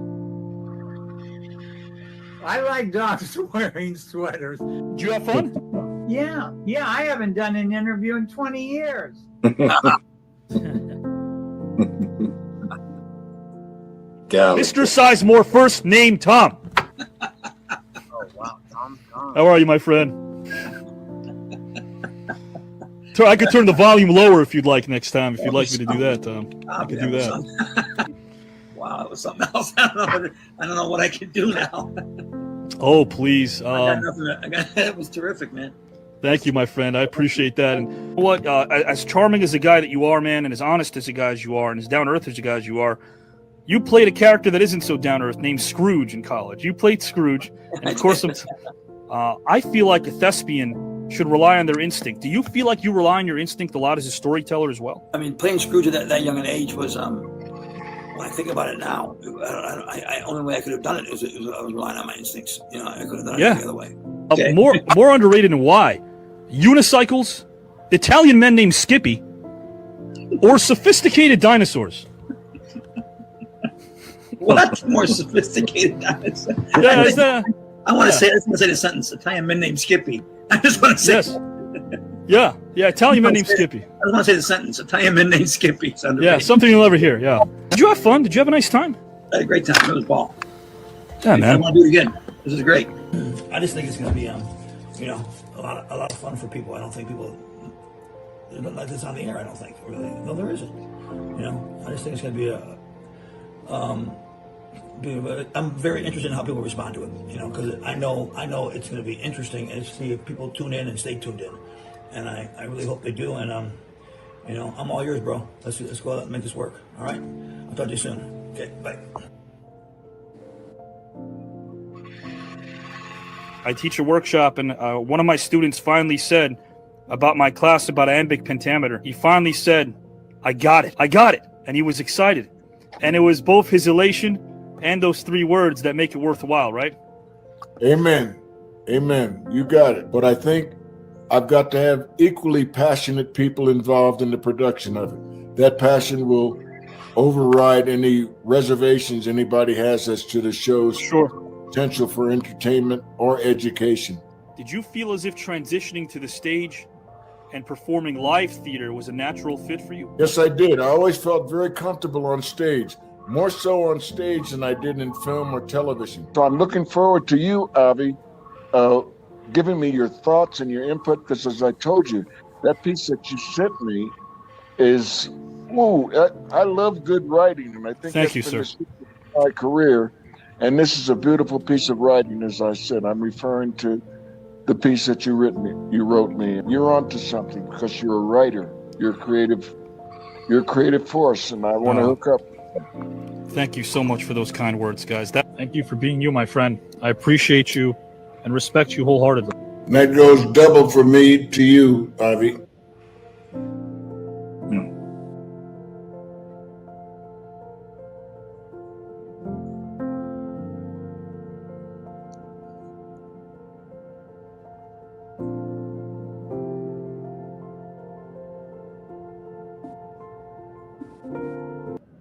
Pops, we lost him. You guys were like Pops. Wow. 6'7", but sweet. Yeah, great Man, guy. you're less than a year. You saw your father's face. Thank you. I appreciate that. Man, oh man, you guys both have been so inspirational for decades in this industry, specifically in film and TV. John Amos, you guys both had a chance to work with him, to know John. What were your thoughts on John Amos? What an incredible human he was. It's crazy because he's from East Orange. So yes. Oh shit. Went to the same high school as you, I think. Yeah, East Orange Yes. High School. It's crazy, like, to not know back in the days, because like I said, there's certain good things about smartphones and information and Google and all. Sure. We didn't have that back in the days, so didn't know that at all. So after the fact, after I already was a super fan, watched Good Times, everything that was going on, then this came up. It was an event, and they were speaking on that. I'm like, wow, how about that? Yeah, he was legend. such an eloquent guy. Absolutely. David, your thoughts of John Amos or Tom Sizer, anyone we saw on that reel there? Man, it's just, I forgot Tom was gone, man. Yeah. I mean, until he played it, I was like, oh my God, I forgot we lost Tom Sizemore. And John, I mean, one of the greatest shows of all time. I mean, and I think he did an episode of Married with Children, but I can't remember. Is that what he? Okay, yeah. Yes. When you've done 260 episodes, like, of course, the whole town was on the show. It's just you guys had Robert England. You guys had the late great Sam Kinison. Oh yeah, well, of course. I mean, Sam and I, we became fast friends for a while there. One of the reasons I got sober. David, let me ask you a question about Sam. To our younger generation, who obviously may not be privy to Sam Kinison, a power, a force, right? Oh, dude, Sam was the greatest, man. One of the funniest, nicest, kindest souls you could imagine. He took a liking to me, man. We became really good friends. I went with him on some tours, and just a sweet soul, really was. I would ask the same question to Treach for our younger audience. And hilarious, right? Sorry. Oh my God, one of the greatest, and he was so naturally funny. Yeah. I actually remember his video Wild Thing, without knowing what he did on stage as a comedian, and then I realized, wait, this guy did music as well. I mean, he did everything he touched turned to gold. Treach, the same thing about Tupac. I'll ask you is this, for our younger viewers who may not know, what a heart this man was, what a poet he was, the way he was able to connect to everybody. I feel like he was one of those people that could cross through every racial barrier, and what an intellectual mind. Would you agree, Treach? Definitely. He wrote his music for everybody, and you could see after he got famous who some of his best friends was, Madonna, and what I mean, across the board. It wasn't just hip hop, like I'm just a hip hop and all that. Through acting, the School of Arts, and getting there and doing that, he was a soul, like, for the people. He was a baby Black Panther.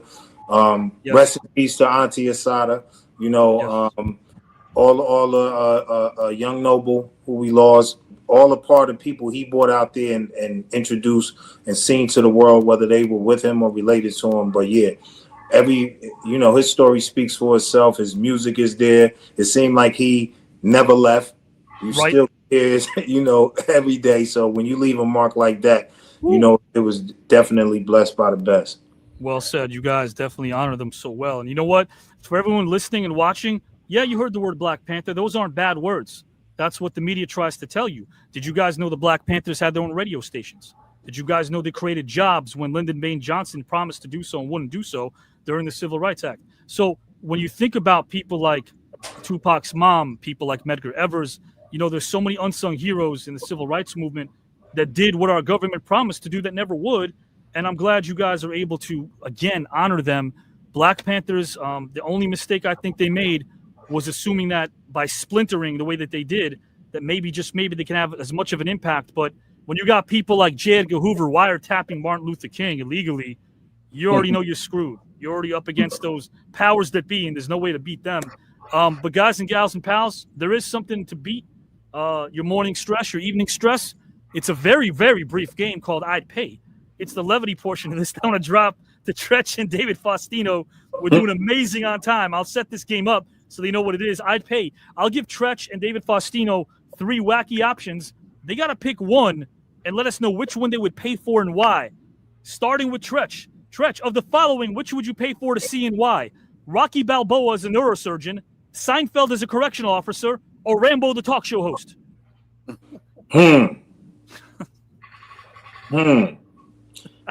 I think I would like to see Seinfeld as a CO.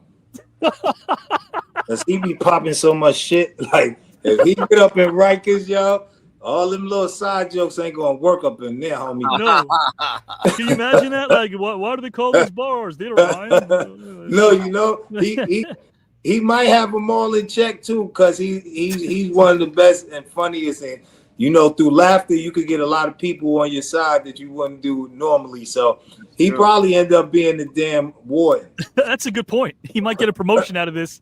I like it. We're already in a writer's room because you're right. He's going to be a warden pretty soon. I'll ask David Faustino the same question. Who would you pay for to see and why? David, Rocky Balboa as a neurosurgeon, Seinfeld the correctional officer, or Rambo the talk show host? I'd have to go, I guess, Rocky Balboa as a neurosurgeon, man. And I think the answer, you know, kind of. Actually, though, I gotta say, yeah, you know, Stallone was, you know, he's kind of generalized as maybe not that bright. He's actually a really brilliant fucking guy. And talk about a good writer, right? Yes, he wrote Rocky. He's a great writer. In Penn Station. He wrote it in Penn. He couldn't afford to live anywhere. He slept in Penn Station. Now, you got to admit, in this scenario, though, David, Rocky is a neurosurgeon. This is the one time where you wouldn't need anybody to cut him. He'd be the one doing the cutting, right? Because it's always good. Go be Mick. Now, you don't want Mick in that room either. He's an inspirational guy, but when Rocky's doing some neurosurgery, we don't want Mick bothering him. You don't want him screaming up in his face. You don't want that. Yeah. Slip him that knife, that scalpel. We don't need that. We don't need a little more to the left. More to the left, Rock. More to the left. I need you to distract me, Mick.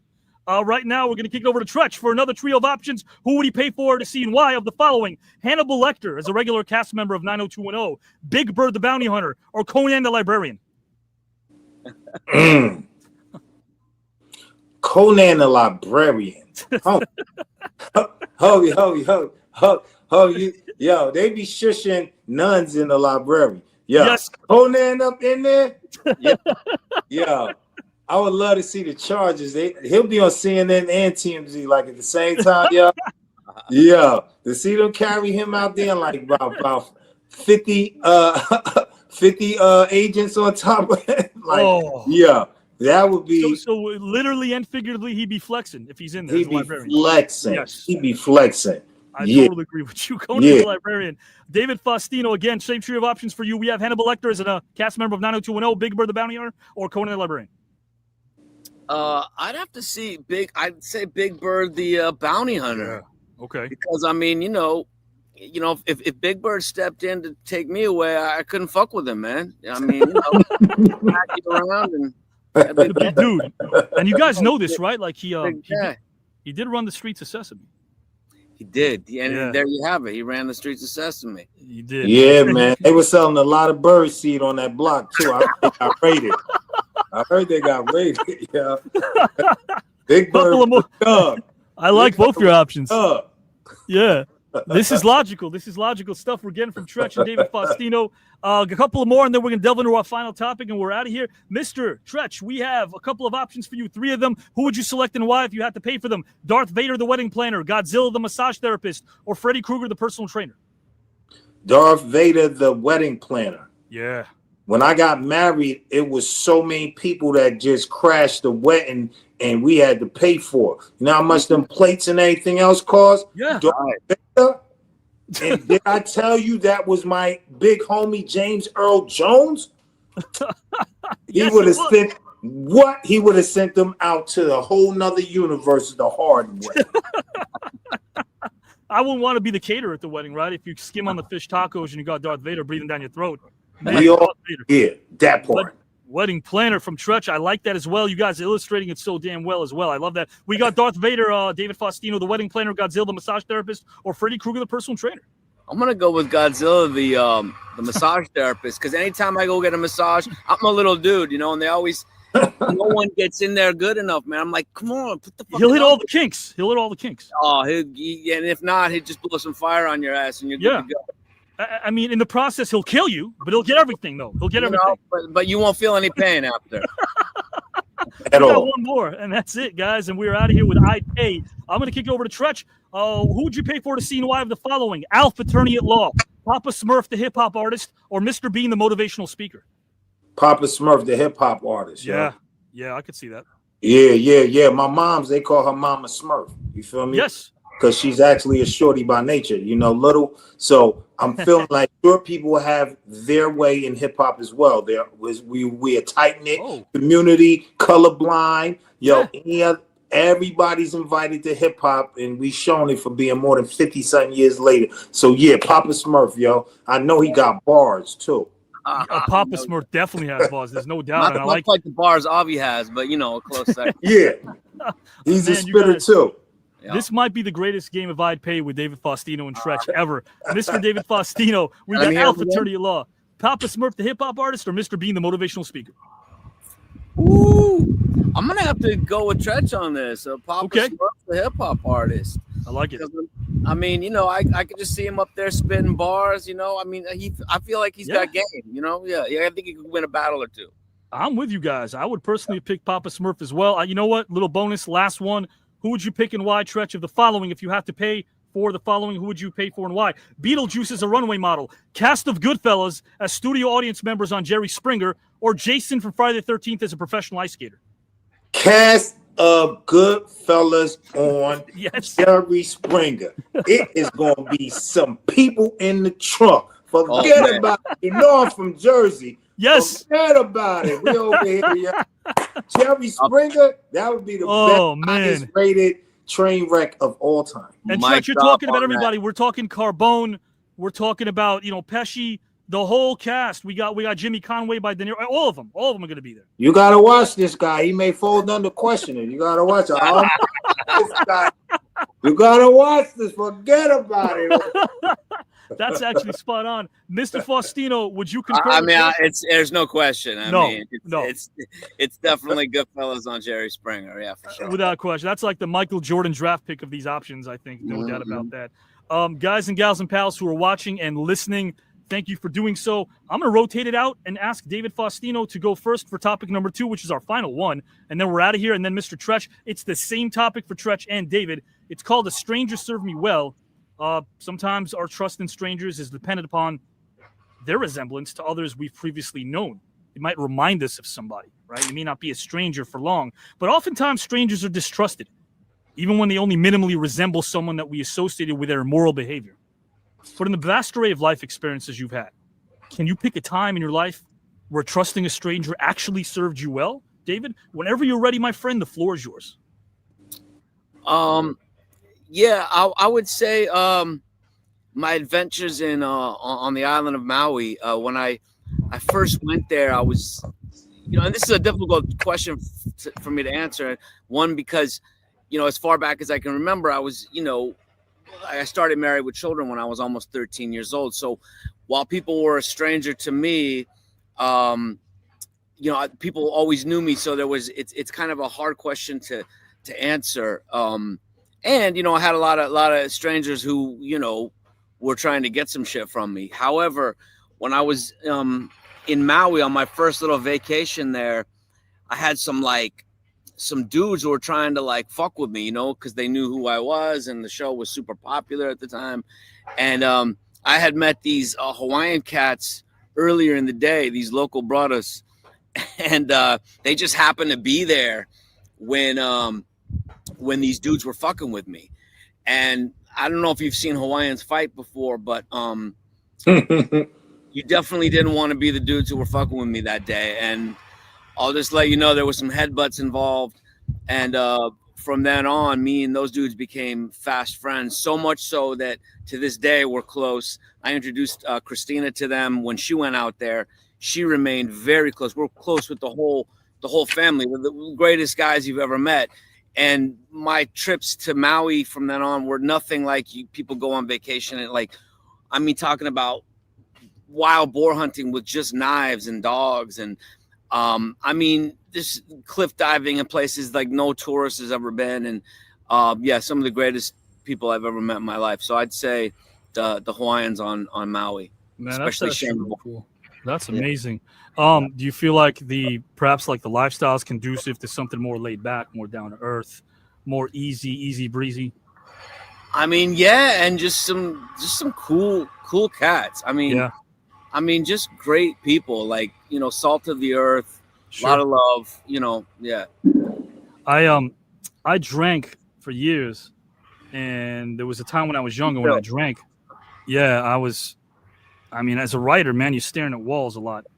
And I was drinking, and I finally decided to write something that a friend of mine from Hawaii told me. He said, the ism in alcoholism stands for I sabotage myself, and it also stands for incredibly short memory. And I was like, that blew my mind. And I swear that, David, I swear, man, like that did it for me. Like that was the moment.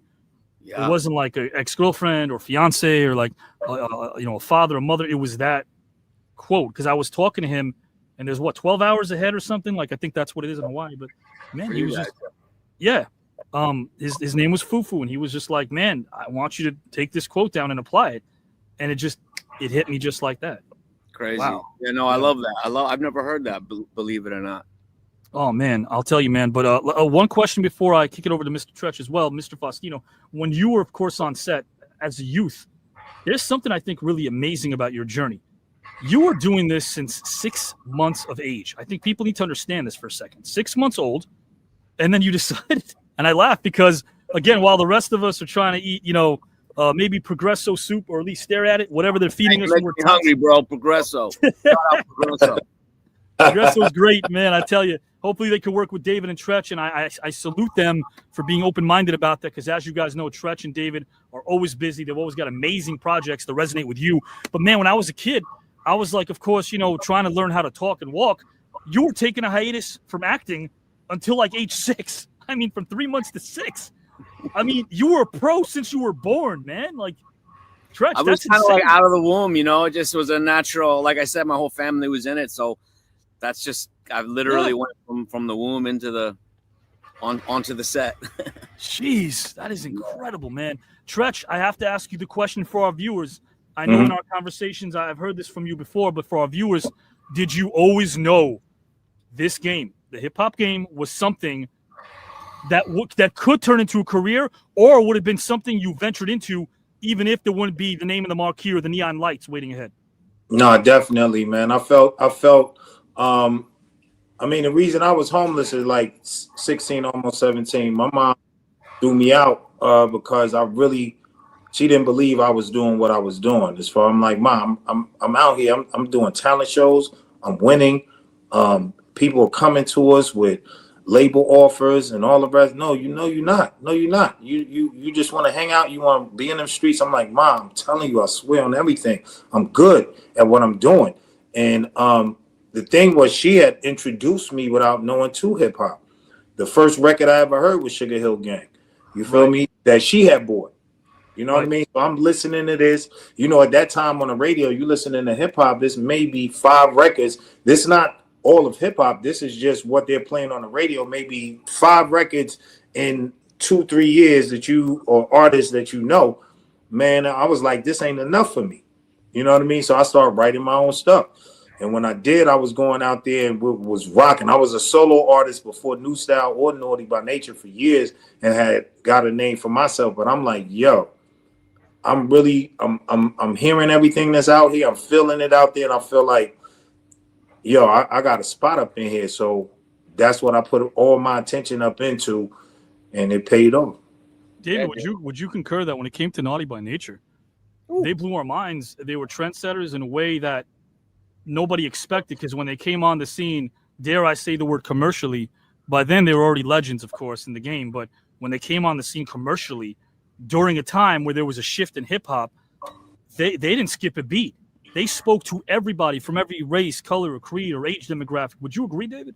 Oh, man, 100%. As a matter of fact, I DJ and as a hobby, and, I'll say it professionally, too. You're a damn good DJ, yeah. I spin Treach. I spin Naughty by Nature constantly. I mean, before I knew I was going to be on here with Treach, I mean, it's in my heavy rotation, man, no doubt about it. And Ballistics, I talked about Ballistics, like, Naughty by Nature was, a couple of their songs, 2, 3, 4 songs were the anthem of the summers, Sure. And that's absolutely. Thank God you stuck with it, man.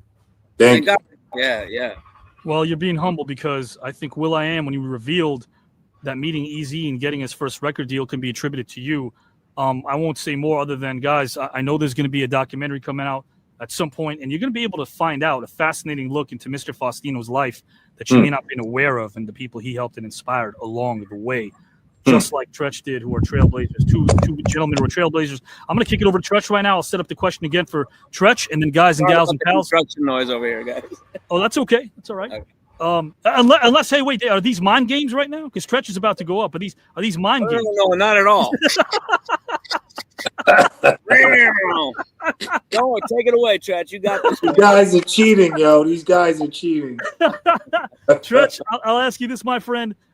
Is there ever been a time in your life where trusting a stranger served you well? Whenever you're ready, the floor is yours, good sir. Yeah, and I'm gonna just take it as being who I am in America. Like, a lot of our people don't get it, but every time a cop pull me over and say, "Give me your license, registration, and your insurance," I got to trust and go exactly what he say. I can't argue. I got to put my keys out the window. I got to do this the same way. I'm not talking back and everything else. And it really served me well, because I'm here. I'm not locked up. I ain't got no warrants. I don't want no smoke. Yep. Ain't got no problems. Respect authority. But yeah, I got to trust people in a different way that I don't know, by sometimes just listening and not being ignorant. Man, you got an amazing attitude when it comes to that, man. Like, who wants to walk their life? Who wants to have a journey that is miserable and filled with distrust just due to bad experiences from the past? Now, that's easier said than done, I know, but to have that mindset be a prevailing mindset, I respect you for that. I really do. I applaud you. And I know, Treach, our viewers are also appreciating that, because a lot of them, what I do is, when we depart, if you guys want, for about 30 seconds or so, just send kind of any message of hope to our viewers. In a minute, I want to give you guys a solo layout for that. But before you depart, I got a 60-second tribute video to David and to Treach that I hope they like. But before I play that, David and Treach, please, anything you'd like to say to each other? Oh, man, I'm a big fan, yo.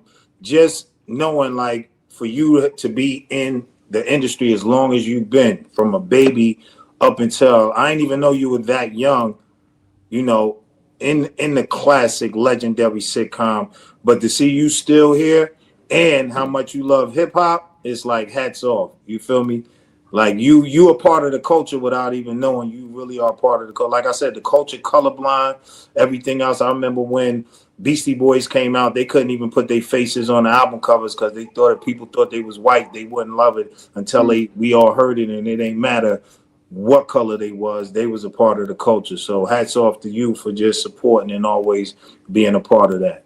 I appreciate that, man. I mean, I'm a hip hop, just been in my blood since I'm 12 years old, and like I said, I already said it, I mean, your music, your writing, your skills, it's been a part of me growing up my whole life. So where I feel the same way about you, and I'm grateful that the culture has embraced me the way it has.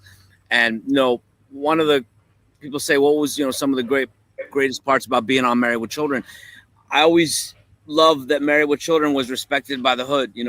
It it just that was everything to me, because I was accepted into many circles that I wouldn't have been, and the hip hop community being one of them. And I'm just super grateful for that opportunity, and giant fan of yours, man. When I heard you were gonna be on here, I was like, oh shit, okay, this is official, this is legit. Me too, yo. We was just so happy to see, like, it was white dysfunctional families too. We was yo, they in the hood. I don't care what. Then the white folks that's in the hood, that's over there in that corner right there, yo. That's our peoples right there. That's a great way of looking at it, man. And you know what? I think the greatest gift I got was growing up in Queens, New York. A lot of the different parts, Elmhurst being one of them, East Elmhurst, the melting pot.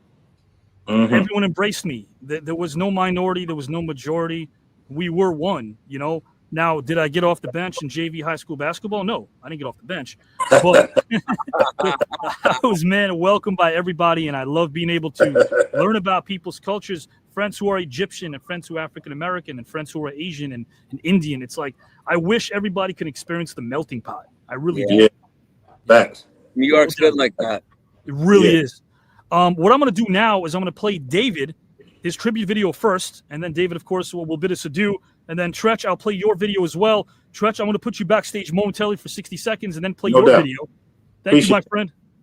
Well, I appreciate you. I appreciate you, man. I'm honored, Treach, because you are a legendary, of course, artist and storyteller, but a human being, and that comes from the heart. And, David, I say the same about you, man. People in this tournament, without sounding – I don't like saying this because it sounds kind of pretentious, but there are people that knock on the door of this thing now. The suits and ties at Lionsgate didn't believe in it, and now they do. And they're trying to offer certain celebs to do the show that didn't want it. Now everyone's knocking on this door, and I only want to work with people who, of course, you know, they got the name and the acclaim and the fame, and of course they're great at the game, but it's who they are as people. And it really did take me a brief period of time speaking with you to click with you, man. And I want you to know that you're a really good human being, man. Thank you, Avi. That's very kind of you, man. I feel the same about you. Thank you. You deserve it. You deserve it, brother. And I hope you enjoy this video from me to you. I'll see you there with the Class personified.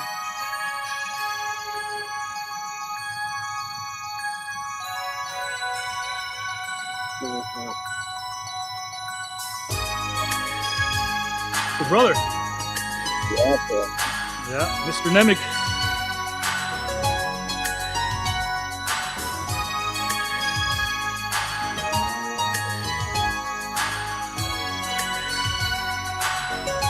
Family, that's what it's all about. Yeah, man. Weird Al.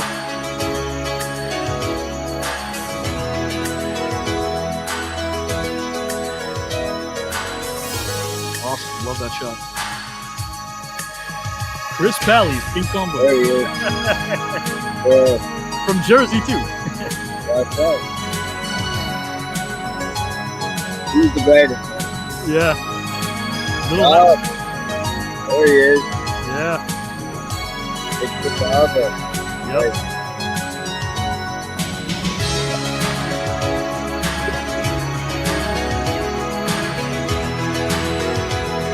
Oh, Michael Landon. Also Queen native. Yeah. Yep.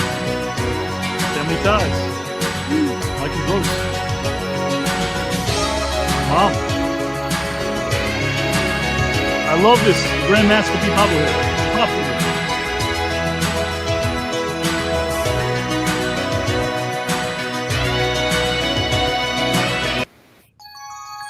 That's Pop.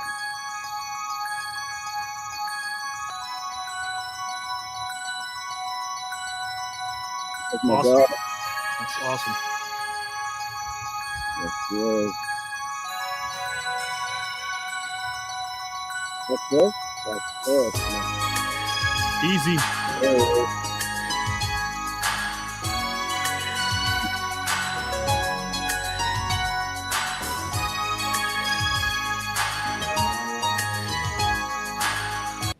You really do, my friend. Oh, man. Thank you so much, sir. You know what's a trip about that video? Thank you so much for making it. It's just when I saw the picture that you post that was up there, the very first photo, I think it was from Little House on the Prairie. It just trips because I got a little 3-year-old son now too. And yo, I look exactly. He looks exactly like me, dude. It's crazy. Wow. Like it's like looking at like a mirror, man. That's wild.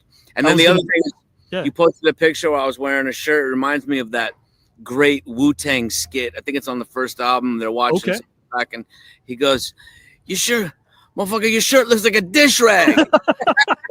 Remember that? You got a good memory, my friend. You really do. Dish rag. But it's cool, man, to talk about, you know, your family and your son. God bless them all. And it's so cool that you got everything prioritized the way you do. Hey, I'd rather be sappy than cynical in life. So even though this sounds sappy, I'm in your corner, man. I really am, as a friend, as a human, as an artist. I'm right there with you, man. Appreciate you, Avi. You had a nice time? Oh, great time, as always. You have a great rest of the evening, sir. Yep, better say a really good goodbye to Treach because he ain't coming back.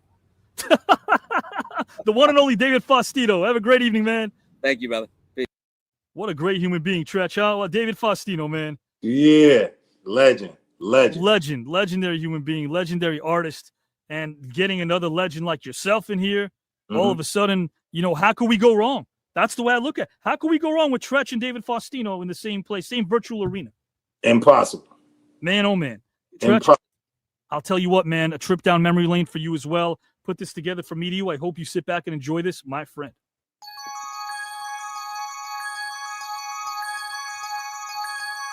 Yes, sir.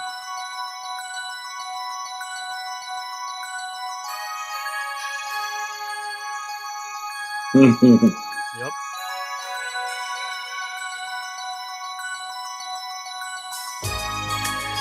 HBO's Oz, Tom Santana.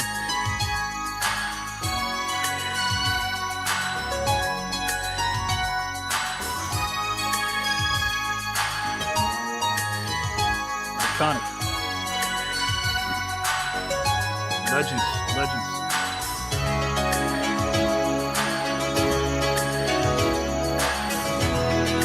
Nice. Richie Sambora. Wow.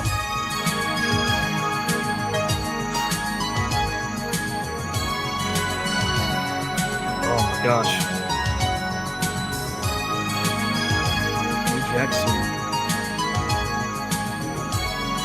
What a performance.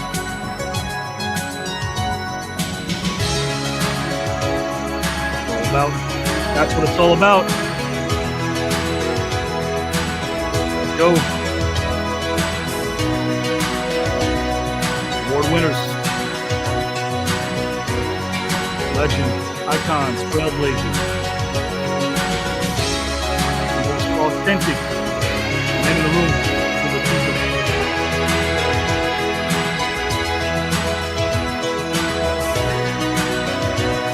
Oh, wow. Legends.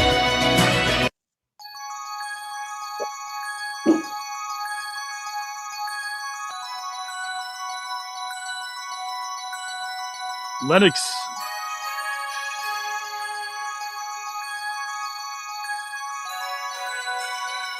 LaSalle, John Leguizamo. Legend Pam Grier. Oh, rest in peace. Jason's Lyric Live.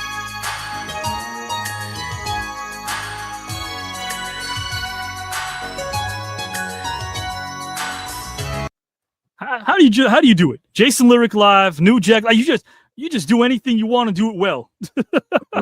God is great, yo. He just puts the opportunities there. And like I said, the acting thing was just it was a challenge from the door because I never trained or, had no experience in that. But when I did, I was a sponge. Like if I was filming and wasn't filming, I was out there studying. Sure. I'm looking at everybody. So it was definitely a blessing in disguise, but God is great. And this as well, and I want to give a big shout out to Ben, who's David's friend for years. He's a gentleman and a friend. To Val, who's a friend of ours, who is absolutely class personified. And Treach, I'm going to say this to you, man. Your presence is a present because you make people feel a lot better. I just recorded something earlier, and I was a little down and out. Within 2 minutes of both of you showing up here and signing in, I feel like a new man, and I got to thank you for that. I hope so, yo. I hope whatever you're going through, pray on it, yo, and just know it's gonna be all right. For I real. appreciate you, my friend. You had a good time tonight? Always. You see how we do. Like I said, these are the best questions. We do 1 million interviews a year, and it's like when you come on a spot like this and you really like get asked questions you never was asked and never will be. It's not like an interview, it's like a conversation with your homie. I appreciate that more than you know, my friend. I really do. Treach, my friend, I hope you have a great rest of the evening. You too, Avi. Much love. Appreciate you. You too, man. Much love to you as well and to your family. We're gonna hit you up. We're gonna do some negotiations. You feel me? We are as well, guys. Yeah, Treach and myself, a lot of behind the scenes stuff going on. This man is always working. I can't wait to collaborate with him in Progresso Soup as well. Guys and gals, you as a corporate sponsor, they are amazing and also very generous. David Faustino's got a lot coming down the pike as well. I want to work with him. These are two very busy individuals. So let's give them, number one, our gratitude for being here. That's number one. And then not just being here, but guys and gals, being here. And we appreciate that. So we turn it over to you right now, guys and gals and pals. The floor belongs to all of you. Oh my gosh, you guys, what an amazing conversation. Oh, man.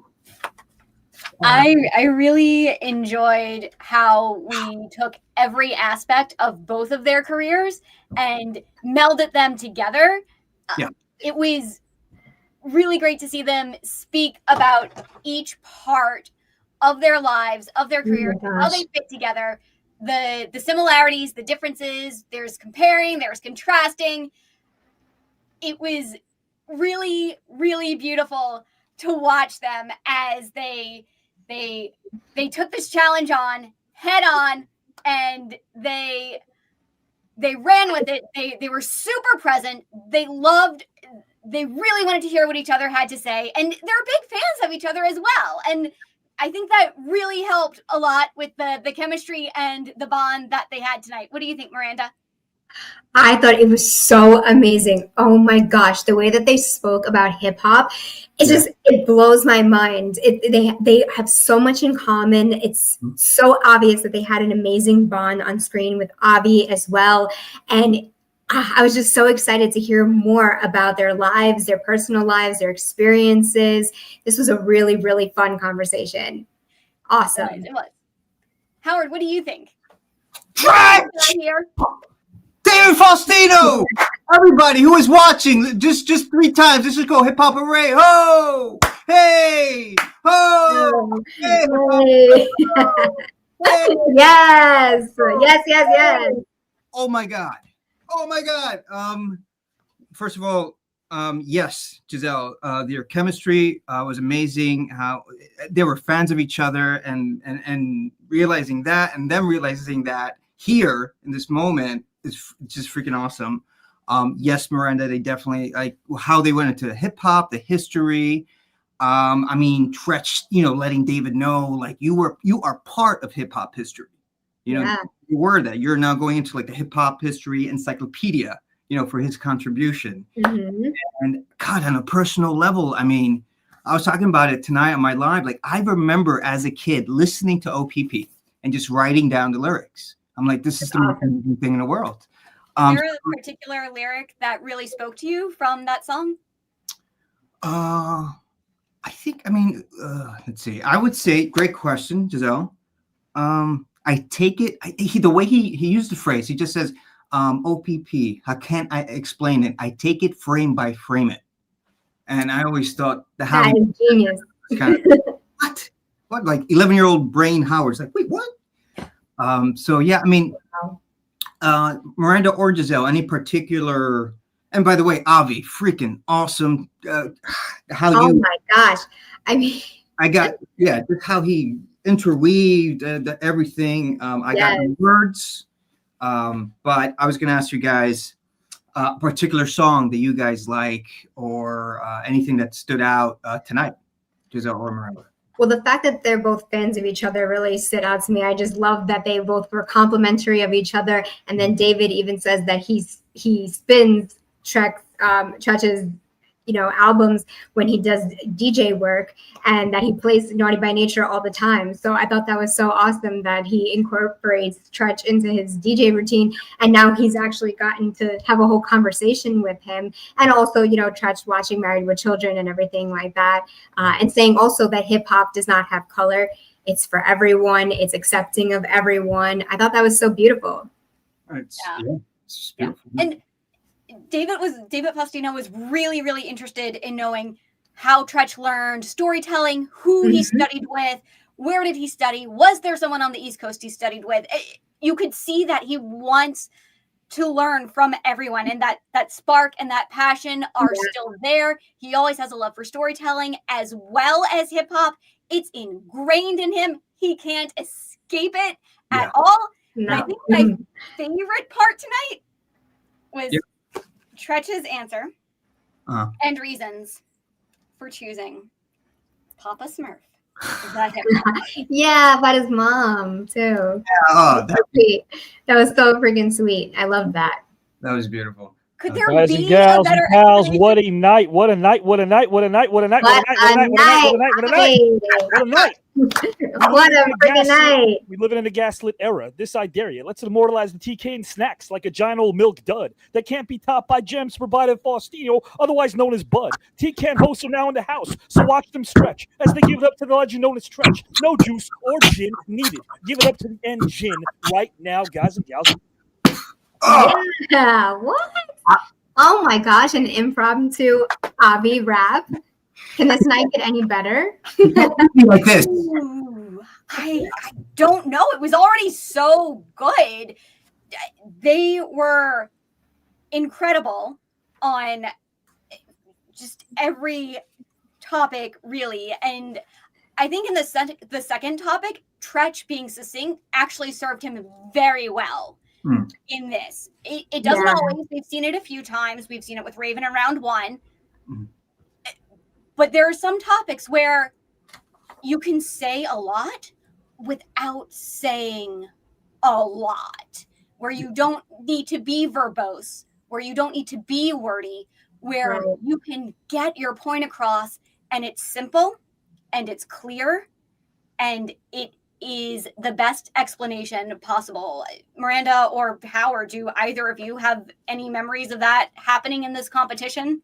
I mean, he did it better than anyone I've ever seen. I mean, just the nuances of that answer, the whole, culture behind it, everything behind it, the fact that he was just saying, him trusting authority, and that he's, a good citizen, no warrants, out of jail, everything. You know what I mean? Like, it was very nuanced, and I thought it said a lot.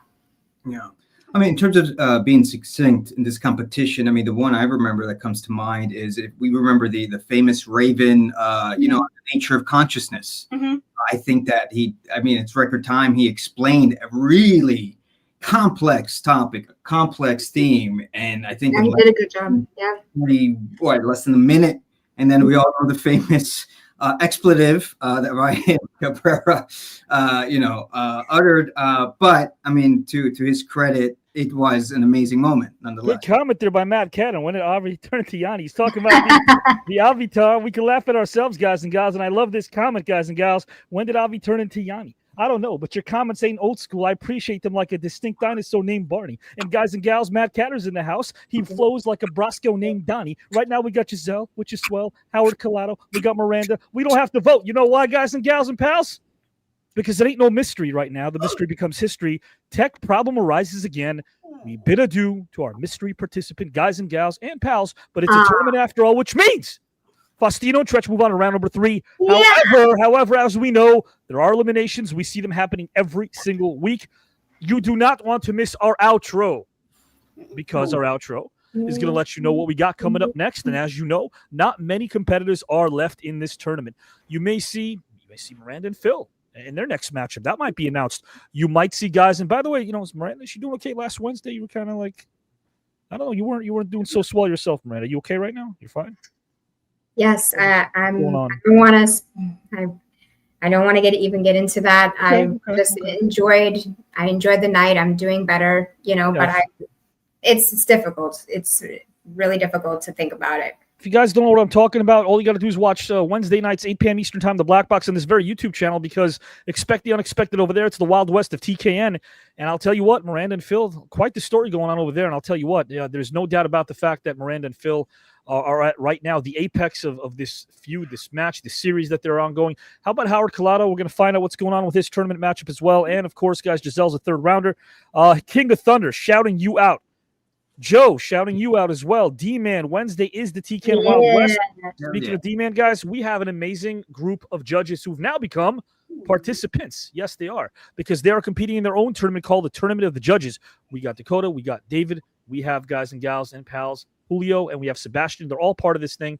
Watch it on Wednesday nights where the unexpected happens. And I guarantee you that on Saturday nights right now, we do want to thank, I have to say this again, we want to thank Progresso Soup. We want to thank for them committing to us. We want to thank them for also, we want to thank a lot of our celebrities, because in round number 3, we're going to see some amazing spots by our luminaries, some Progresso Soup spots. We do have merch to answer a question earlier on. A lot of you that I haven't seen in a while popped in tonight. Love that. HR, you were one of them. We got Sass in the house. We got Rizzo. We got Matt Catter coming out of nowhere. Faith Fish, Dakota, Lester Cook.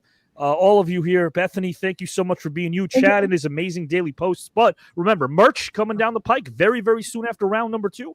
And the new site is going to be unleashed, not to mention live events and a new flyer this Wednesday that even no one knows about. Howard, Giselle. It's simply going to have 2 words. The announcement. Oh. It has nothing to do with maybe another series or a show. It has nothing to do with anything that this panel is privy to. I guarantee you that. Simply 2 words, the announcement. I've been keeping it in my bag for about a year and a half. The announcement. That's all you're going to see. It's going to be a flyer with all the other flyers you see distributed all week long. But this flyer is going to simply read the announcement. That's all it's going to say. But trust me, there's much more to come. When you find out what this announcement is, it'll have a date as well. So you know exactly when to expect said announcement. It's I don't like using this word because or words. It's definitely a big one, no doubt about it. The biggest announcement that we've ever announced in TKN history, something that didn't become official till Friday, yesterday, guys and gals and pals. So we're all on the edge of our seats. Yes, how about this, guys and gals? Another viewer we haven't seen in a while. We welcome everybody here back and forth. Welcome, Max, guys. Max Effect, Max in the house. We appreciate him. Thank you so much for popping in. Absolutely. Always welcome, my friend. Talk a little. You're a motorcycle aficionado and so much more. Talk about some of that stuff with Phil. You guys can have a great conversation about bikes. No doubt about that. Kelly White in the house. Sal in the house. Absolutely. You're always welcome. We appreciate you. Guys, I want to kick it over right back to the panel. I do want to welcome Smartphone RTIS. Yes. Welcome. First time here. Chad McCabe. Nice to see you back as well.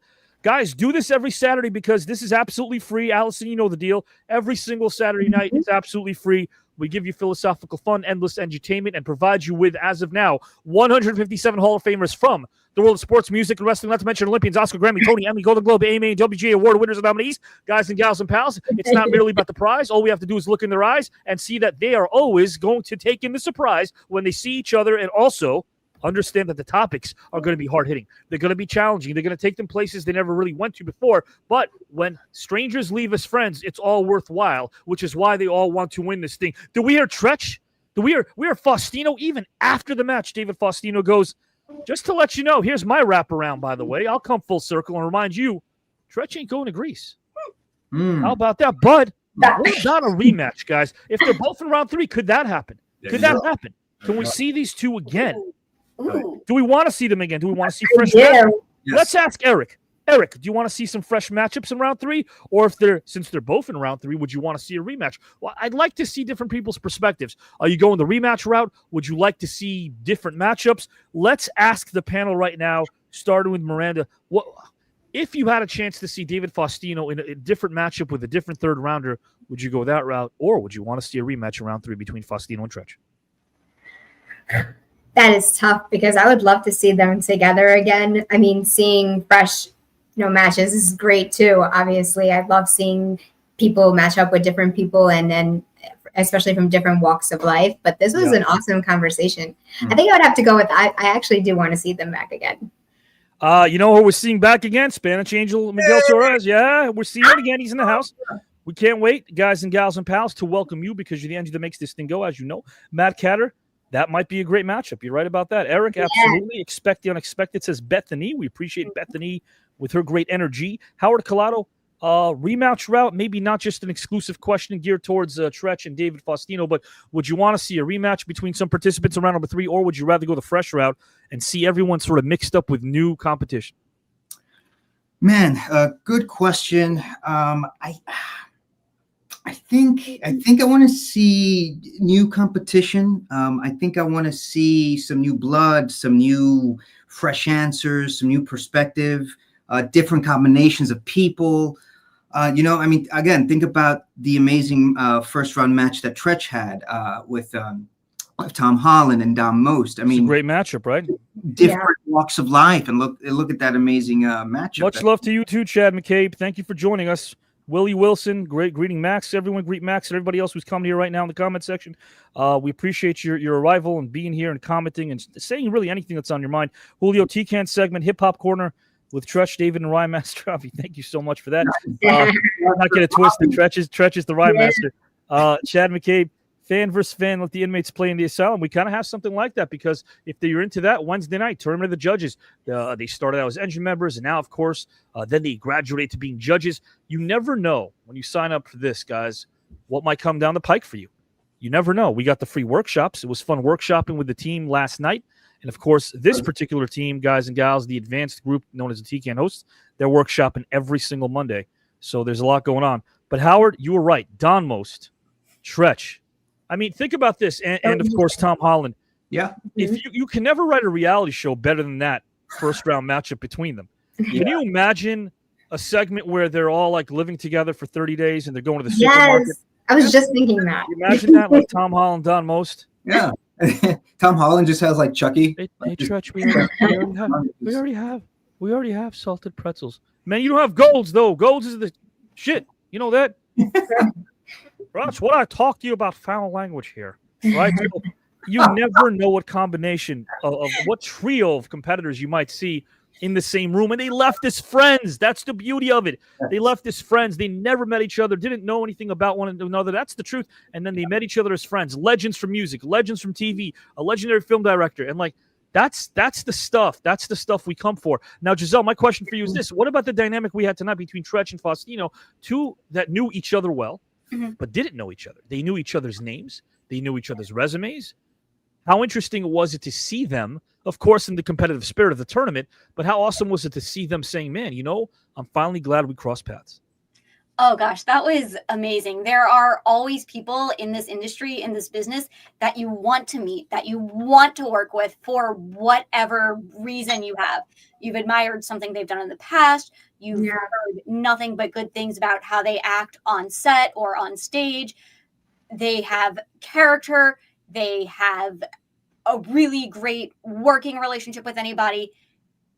You appreciate their creativity and their honesty and their authenticity, and to be able to meet that person finally, to be able to say, I had this conversation and it lived up to all of my expectations.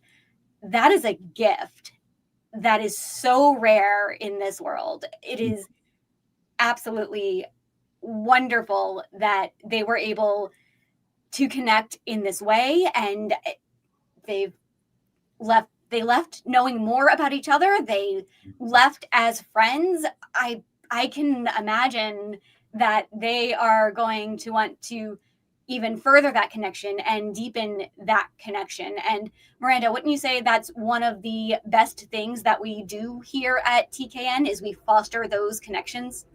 Yeah, 100%. The connections, that's the most meaningful thing for me in general. I mean, it's just amazing to see people connecting on different levels and the conversations, sharing parts of themselves. You know, so many people have said that they've never shared certain things until they came on TKN, and they trust the people that are on here enough, and the engine too, as well. You know, they trust the competitors, they trust Avi, they trust the engine with these deep things that they've never trusted anybody else with. That's so amazing. There's a group, there's a sect, there's a group of luminaries in this tournament that have known me and don't sell it. By that I mean they prefer to not have people know about our friendship, because sometimes people might know that if you're connected to someone, that means that you can get them an autograph or you can get them, that happens, right? But then there's a group of people I didn't know at all. There's a group of people I had no clue about. And it's great to be able to get to know the latter group, not so much the former, because the latter, you're right. I mean, so Treach even says it. They do 1,000 interviews and he can't stand any of them. He said that in round one, but he loves this. Yeah. He loves the show. And it comes pouring out of him. It comes out during certain parts where we're not even talking about the network. And if it sounds like we're bragging, it's like, well, here's the thing. We deserve to, because we work our butts off here 5 days a week to take care of a show, take care of a singular episode, but 7 days a week, no days off. We're fast approaching, if I'm not mistaken. What episode number was this? I think this was 267. 267. Okay. I mean, 267 consecutive episodes. We've never missed one. That's one thing I was bringing with my posts. And how about the fact, guys and gals and pals, that really in only 22 months of devoting our attention to YouTube, that's all it's been. Over 80,000 subscribers. 6.7 million views at last count, if I'm not mistaken. Over 100. This is one of my favorites. Over 100,000 views the last 18 episodes in a row. This is television, guys. In 2025, welcome to YouTube land. Welcome to anything that you think might not constitute as television is, because studios are picking up the rights to that word, podcasts. They're picking them up. They're cheap to produce. Sometimes they have a built-in audience and sponsorship as well. We have that. This is television. So producing this in real time, I got to tell you, behind the scenes, you guys don't really know what goes into this thing, but never before have you seen even a Tonight Show, and this is a conversation I've had with Suits and Ties, that even the Tonight Show doesn't book 2 to 4 different luminaries every single week without a break. There are reruns, there are rewrites, there's recasting. We're doing this thing every single Saturday night, guys. For the last 3 years, there's been an average of 2 to 4 different luminaries, close to 700 different topics. And then when you factor in the TKN hosts, I don't think you guys know what they do behind the scenes. I don't think you guys know what they do. Obviously, in front of the camera, you see their personalities shine. But I want you guys to understand something. It all happens because of maturity, commitment, hard work, dedication, and passion. If you don't have those things, if you don't lead with any of those things, you're probably not going to go anywhere. And if you think it's difficult to do something simply because somebody says you can't, then you've already lost, right? If you're convinced that you can't do something because somebody else said you can't do it, if you convince yourself that you can't do something, how about somebody else that says you were right? Now you fit into my box. Would you like to fit into other people's boxes? I don't think so. So for all of you out there, get yourself out of it. I'm talking creatively over here. I'm talking creatively. I'm talking professionally. I'm talking about goals that you might have for yourself, not personally. If you have goals that you're setting for yourself, don't be afraid of the work. The work that goes into it is always going to be scoffed at. And if it looks or sounds different, it's kind of like a car wreck. You can't help but look and go, what is that? And you don't know what it is, but you can't help but look. Or a new species that you can't define and go, what is that? You don't know what it is yet. That's what we are. We belong in this little corner of the internet, which I love. And if you can't figure us out, that's totally fine, because we're not just a talk show. And we're definitely not just a sporting event and a tournament. And we're not just one thing. And I love that. We are a free preview event. It is meant to be long form, because who wants to have short, boring conversations? No way. I want to be able to sign up for conversations that teach me a lot about me, allow me to learn something else about different people. It's like a night out in the town. It's a night out in the bar. It's a night in your living room. It's an area where you can literally sink your teeth, not being rushed. This is a place where no one's going to feel rushed. I think that's part of the energy that we set. We don't rush anybody. We tell them take their time with their topics. We tell them take their time with their stories. And eventually they realize, wow, no one here is after the buzzword. No one here is trying to get anything salacious chopped up and edited and produced in some, some way to somehow garner something that goes viral. We're not interested in going viral. I'm really not. What we're interested in doing is having conversations that captivate every single one of you and make fun of Howard. That's the only thing we signed up for here, guys. That's right. Would you agree, Miranda and Giselle? Yes. No. Well, you were eager to jump in about the Howard part. Well, yes, sure. This man over here is eager to jump in about the Howard part as well. I see you smiling back there. Look at me. Right here. I'm smiling. When I heard that, I thought, you know what? I'm writing down some notes right now about tonight's show, and this seems like the time to write that down. How about this, Willie Wilson? You guys are a roller coaster and a funhouse combination. Thank you so much. Thank you, for that. Willie. Let's read your combinations. Your combinations. Read your comments over here. Comments. Comments.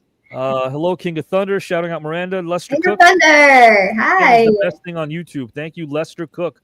You're always kicking, my friend. Spanish Angel Miguel Torres. Absolutely, we're part of the world, not just our community. Let me know, guys and gals, in the comments section, what you did in the last 2 years that you thought you couldn't 2 years prior to that. Let me know what you did during these last 2 years that you thought you wouldn't be able to accomplish 2 years prior to that. We want to know what you've done. And by the way, guys and gals and pals, regardless of what it is, don't ever think that it's not important, because it is. Now, Julio says nothing worthwhile ever comes easy, because if anything, everything did, nothing would be worthwhile. You're right about that. He doesn't win ball games. Moving beyond boxes, says D-Man. Chad, always thinking outside the box. So much more room to expand your creativity. Check out Chad's daily posts. He has them. No pressure, but something tells me we're going to get a post right after this show. Oh, I'm sure. Something tells me no pressure. Chad's got his own screenshots. You guys got to check out and read what Chad's typing. He's got a lot of heart and soul. As a writer, anything that I feel is authentic or genuine speaks to me. So check out this man's posts. Angel, there's a massive amount of research and documenting to hold these questions, information about the guests. Thank you. It's a very thoughtful comment, Angel. We appreciate that. More comments galore. Someone's got some TVs. We like them. Sure. Those look like 80s TVs, though. Ooh, CRTs? Nice. We have the lower panel won't understand what those old TVs are. They're like, what is that? Joe and Miranda have no clue what that is. They haven't seen any of those.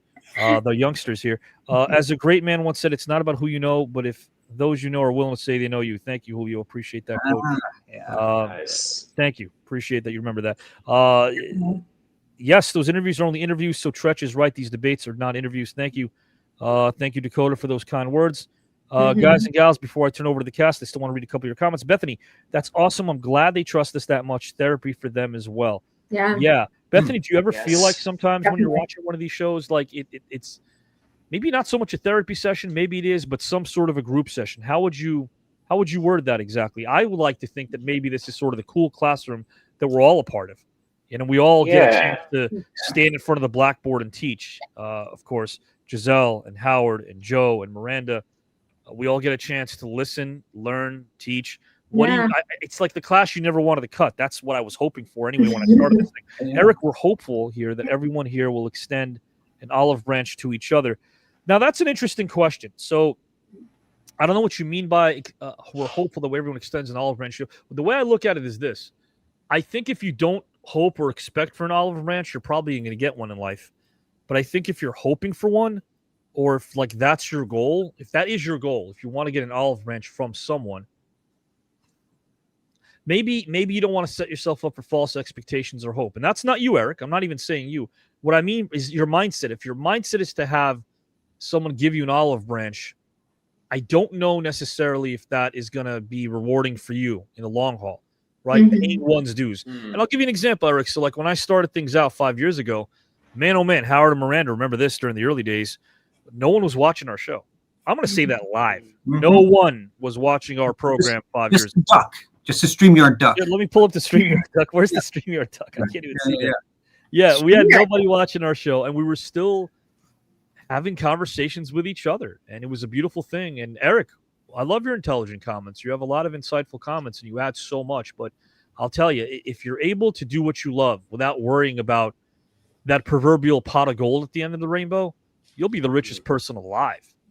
Because then you realize, wow, as long as I'm able to pay my bills, put food on the table, and still pursue something I love, if it's a pursuit that isn't attached to anything financial, if it's a pursuit that isn't attached to anything that is rewarding economically speaking, you've already won because you're doing what you love. And how many people do we really know in life, creatively or professionally at least, how many people do we know that are really doing what they love?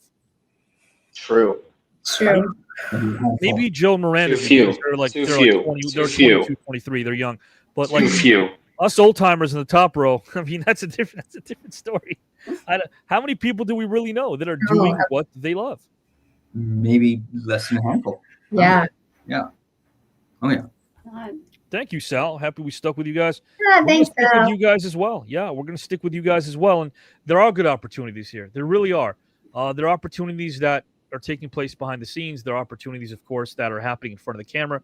There are a lot of opportunities. I mean, again, that big studio in the sky didn't believe in the show, and now all of a sudden they do. And it's helping me in my professional career, writing scripts I never thought I'd be able to write. There's a certain project that the cast heard about that I'm writing for in a couple of months. That's exciting news because it's TKN. It's because of you guys.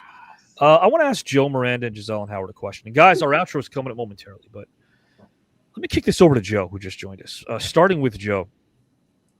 If there were a person here in this celebrity tournament, be it a celebrity or a TKN host, if there was someone here in this tournament that can be on screen for 2 hours solo without having an Avi as a moderator or a host, without having an opponent, dare I say, without even having any judges, if you could select one TKN celebrity tournament participant to begin the show at the 1 second mark and end it at the 2 hour mark without any interruption whatsoever. Wow. That's right. A performance that is attributed. I don't want to say this in case our viewers don't know what that means in theater terminology, but imagine one person, one performance from the beginning to end. Who would it be and why?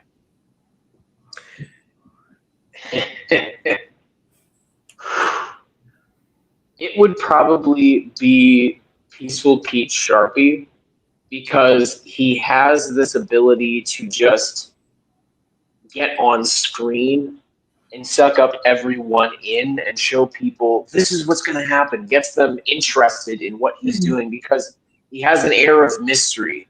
But that's not just what carries him. He's also very engaging. He's interesting to speak with. And even if it was just him on screen, which is what we're implying, then he would have enough stories about so many different subjects that would carry him through. That's why I think he would succeed. It's a great question. I'm going to ask Giselle, Miranda, and Howard that question in a moment. But Food for Logic says Angel Miguel Torres, D-Man TKN moves beyond the canned thoughts. Thank you. That's a very awesome comment there. I appreciate that. This is about conversation. Fade Fish, of course, Dakota. I overcame not having anything to live for these last 2 years. It's been so life-changing. Great to see you right now on the straight and hour, man. You really deserve it. Lester, Chad always has awesome posts indeed. Hopefully, I like connecting these comments sometimes, even if they're not connected. Lester says, Chad always has some awesome posts indeed. Yes, says Sal. Yes, with like 5 S's. I like that. Thank you, my TKN family. Yeah. Eric, I had no idea where this current journey would lead me and don't know where it's going, but I'm in. Yeah, that's cool, man. That really is. And like I said, if anyone tells you that there's some sort of guarantee attached to the journey that you're involved in, I wouldn't buy it. Like we don't even know where we're going to be 3 years from now. We know where we'd like to be, and we're heading in the right direction. Of course, things are moving. Every calendar year here in TKN has been a colossal improvement from the previous, but there are no guarantees. Absolutely not. Sal, Stevie Ray, and Jesse Ventura can do it, is what he says. He says they can obviously individually they can captivate an audience for 2 hours plus alone. Life experience, vibe, knowledge, and confidence. Very good pick. Max, that's a difficult question. Such great options. I like that you're thinking. I like that because, let's give that some thought. It really is. There are a lot of people, 157 Hall of Famers and the TKN hosts, who can do it. Well, how about this? I want to bring this up. Let's give our hosts some love. I want to say this. There is a trivia question here. There is one person on this panel that once hosted their very own segment for the entire duration of back then known as the Green Room. It was called the Serene Room. We had a whole full episode of that. I want to air that after season 2. We're going to have a special. We'll bring it back. We'll edit a couple of moments, but a couple of guests. But man, we're going to show you guys what that episode looked like. It was me. Miranda in case people don't know. That was fun. That was super fun. And when we had our talk shows, the highest viewed talk show of all time, Paper Knife, hosted by Giselle, still the most viewed talk show ever. Guys and gals and pals, when it came to the lake, all I'm going to say is, if you know, you know. But Howard Collado, a man of many faces, man, oh man, great storyteller who inspired me way back in college. A lot of diversity. He and I were editing this thing. This man was storytelling with people left and right. I don't know. I mean, it was probably the tour de force that I never even thought he had in him. And then, guys, Joe Rositano, who casually didn't ask for anything, was in the comment section like all of you, commenting, doing his thing. And then we find out the guy plays bass. Then we find out the guy's an artist, literally. Yeah. Then we find out the guy does voices. Then we find out the guy's an amazing host and has a booming voice. And then we find out, I mean, we could keep going on and on. I mean, the guy does, securities. I could keep gassing you up, and I will. Why not? So that's what we love. We want to know about you. We want to know what is one thing about you? What is one thing that in the last 2 years you accomplished that you thought you never could 2 years prior to that? Let us know. That's the question. And for the host, my question is, we'll kick it off to Miranda. Who would you choose if you were to choose one person, TKN celebrity or TKN host? Who would you choose to host an entire TKN Saturday night for 2 hours solo, and why? I'm trying to still shake off Joe's answer because that was a little bit caught me off guard there with Pete. Well, he didn't say Phil, but yeah. But I know there's a connection. Yeah. Anyways, I actually agree with Sal. Those were literally the two that were in my head that I was going to say right off the bat. Angel says Dan Severn. He connected with very many people. Dan Severn did. You're right about that. Good choice as well. Under this umbrella, we found out about Dan's humor and how funny he was, and Peggy the Milk Cow. Yeah, it was. Go ahead, I was going to say Stevie Ray and Jesse Ventura. Those two instantly pops up in my head. They are very great conversationalists. They have a lot of knowledge. They have a lot of things that they can talk about. And you know what? Who I would like to see host their own show, Treach, I think would be great. Treach is a great choice. Because Treach is a good choice. Because he's actually really funny too. Sure. I'm watching you, Miranda. This is what I mean.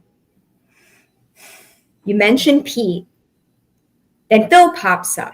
And I'm really trying to stay on topic here. I am trying to have a good night for once, Phil, without you interrupting. There's some history, guys, between Phil and Miranda. In case the Saturday night audience isn't privy to the suits and ties, they're facing each other in the celebrity tournament. And, of course, Phil, with many mind games that he's playing, no doubt about that. But Miranda picks Treach, and, of course, Stevie is a great choice. And everyone else you guys are mentioning, Jesse. How about you, Howard Collado? One person hosting a show from beginning to end. Who would it be and why? The first name that came to mind is actually someone we had recently. Who would that be? I think Orlando Jones. Great pick. Would be able to Great carry pick. Intelligent, funny as hell. He's able to interweave, both things. Is able to side of him that a lot of people didn't see in this show. Yeah. I have never in my life encountered someone who was so mentally prepared to go several layers of magnitude deep when it came to historical context. This man was an encyclopedia, and there's nothing wrong with doing research and having it in front of you. Orlando did not.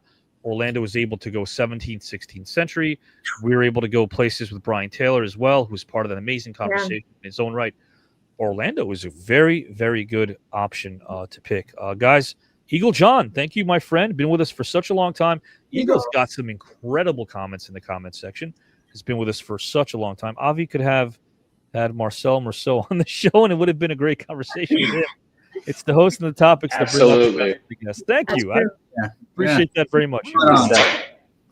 Means a lot to me, man. Thank you. You've been watching us for a while, and hey, hope mom's doing okay, Eagle John. Hope your kids are doing great. Hope everyone is. Your dad as well. Julio, I did two things that I didn't think, and Julio, I hope your pop's doing okay. I did two things that I didn't think I'd accomplish. One, I finished writing my script for a web series. There you go.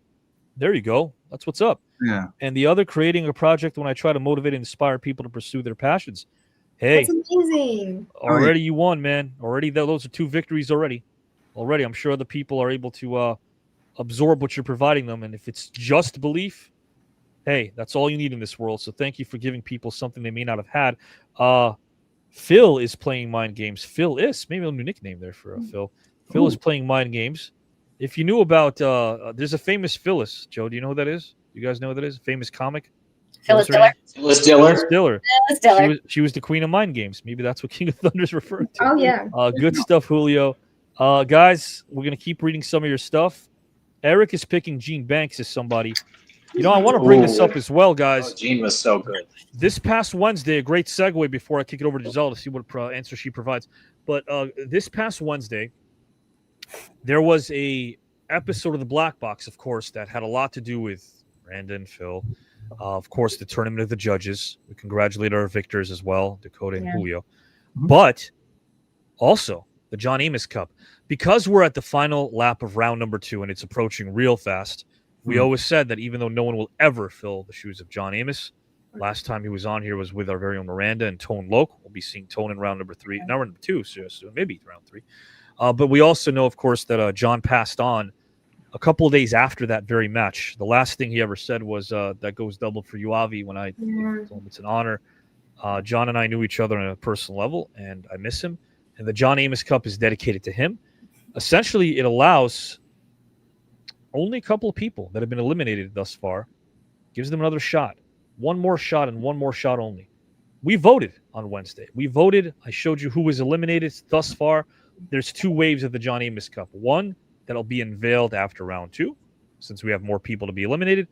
But the first phase of this thing is going to happen real soon. I can't tell you when. But if you see some names in an outro that have been eliminated, it means those are the names that you voted on. Those are the names that, of course, you may not have voted on individually, but we tallied them. And those will be the names that will be competing in the John Amos Cup for a chance to come back to this tournament. We're not doing Second Chance Bowl anymore, so this is quite the rare opportunity. And, of course, that isn't happening in round number 3. So, guys, that is an interesting comment there. Gene Banks was someone who could qualify. We'll see if that's the case. D-Man knows what's going on here. He's talking about the John Amos Cup. Angel Miguel, my biggest accomplishment of the last 2 years is help make more movies and get cast as a gang member in The Mayor of Kingstown Season 4. I believe Kelly White was in that, Angel. Very cool. Kelly White was in that. Yeah. See, guys, what we want to do in the second half of the show is turn it over to you. We're going to ask you questions, hopefully have a cool living room style conversation. So you get the best of both worlds. You get a midnight snack right after a nice hearty dinner. Or, that's what we're going to give you here right after the celebrities do their thing. No doubt about that. Some more comments. Let me scroll up. Bethany, I think you just typed something in here. I want to see what you did so I could read it out loud. I don't want to miss anything. But, guys, answer that question. What have you accomplished the last couple of years that you didn't think you would 2 years prior? Giselle, who would you pick to host this thing from beginning to end? I was watching Miranda's reaction to Joe's answer as well, because I think we're having some similar thoughts here, and I really don't think that makes a lot of sense. And why exactly? If you may. He doesn't like to give details about anything. Okay. How are you going to have a show for an entire 2 hours if you can't be detailed? And yet, he also has his own show, doesn't he? He's Perspective. Hasn't gone on for 2 hours, has it? And he hasn't done it alone. Has Paper Knife. No, none of them have yet. What if he tags Phil to do the last hour? Well, then that is not an answer to the question, is it? That would be a terrible idea. Well, that's not true. What I saw. There's a song called When Two Become One, and I think Phil and Pete are kind of giving us a bit of that energy right there. They seem to be closer together than they were ever apart.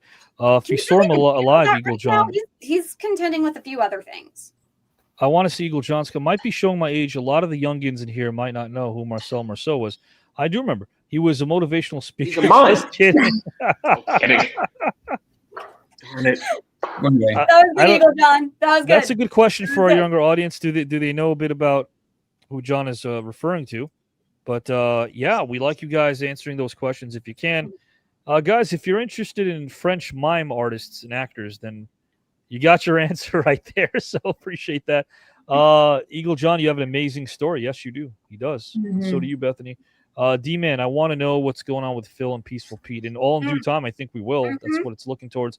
Again, let's kick it over to you, G, and give us that answer. Who would you pick? I also want to know what's going on with Phil and Peaceful Pete right now, and I hope we find out soon. But that is for another time, as Miranda said earlier, because we had a fantastic conversation tonight, and you are asking the engine questions, you're asking us questions. It's continuing. It's great. I have two that have come to mind, and the first is Sally Jesse Raphael. She's a wealth of history, she's a wealth of knowledge. She would cover Great so choice. much, and by the end, you would still want more. You wouldn't even know where the time went. And the other is Tommy Davidson. He knows how to put on a show. I think he would know how to go from serious to comedic, when those moments need to hit, exactly when to pepper in the lightheartedness, what beats he needs to take. He would make sure everybody is processing and comprehending what he's saying, how he's saying it. He'll know when he needs to repeat a point to really drive it home. He has showman written all over him, but he also knows when to dial it back, when to be more inviting and more intimate. So those would be my top two picks. I have two as well. My first one is Mick Foley, who I think is engaging, can read a room really well, is very lighthearted and fun to listen to, is an incredible storyteller. I think he can also disarm you, because when you think big wrestler falling off a cage, you don't think of the tender heart that Mick Foley showcases as a speaker and how family-oriented he is. So Mick would be definitely one of my picks. There's no doubt about that. I think he could totally captivate a show.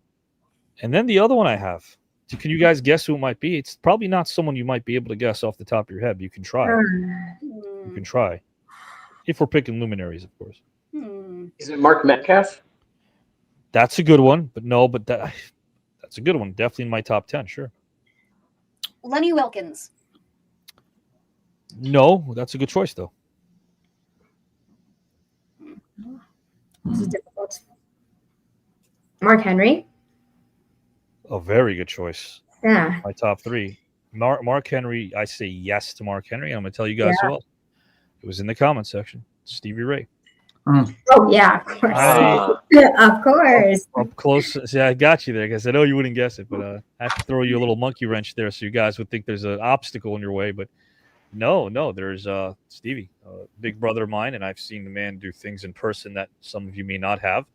Putting a show together with little notice, being able to direct in traffic the way that I don't even think he knows what he did in terms of how rare it is.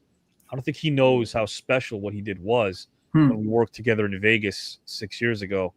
Man, the guy was able to put together a variety show like no other, as wrestlers would say, brother. Awesome. But he did.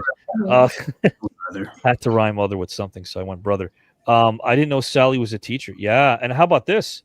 Sally Jesse Raphael is also a storyteller. Right. She's done a lot of work on stage. People don't know that about her as well.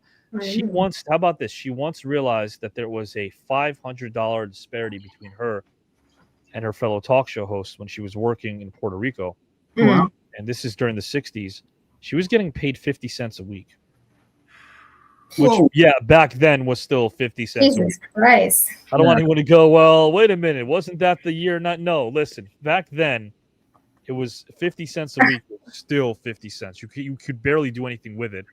She did it because she loved it. And if you do some research on Sally, it's right there. She barely made any money. Wow. She did it. She did it. She found some way to still be able to pay her rent and not ask people for loans or money. So it's incredible what you can do when you really want to. Definitely, Terry Porter gives so much wisdom. I could listen to him too. Terry Porter's a great choice. Julio, how about this? This is cool. I think you'd like to hear this. Paul McKeskey would be great.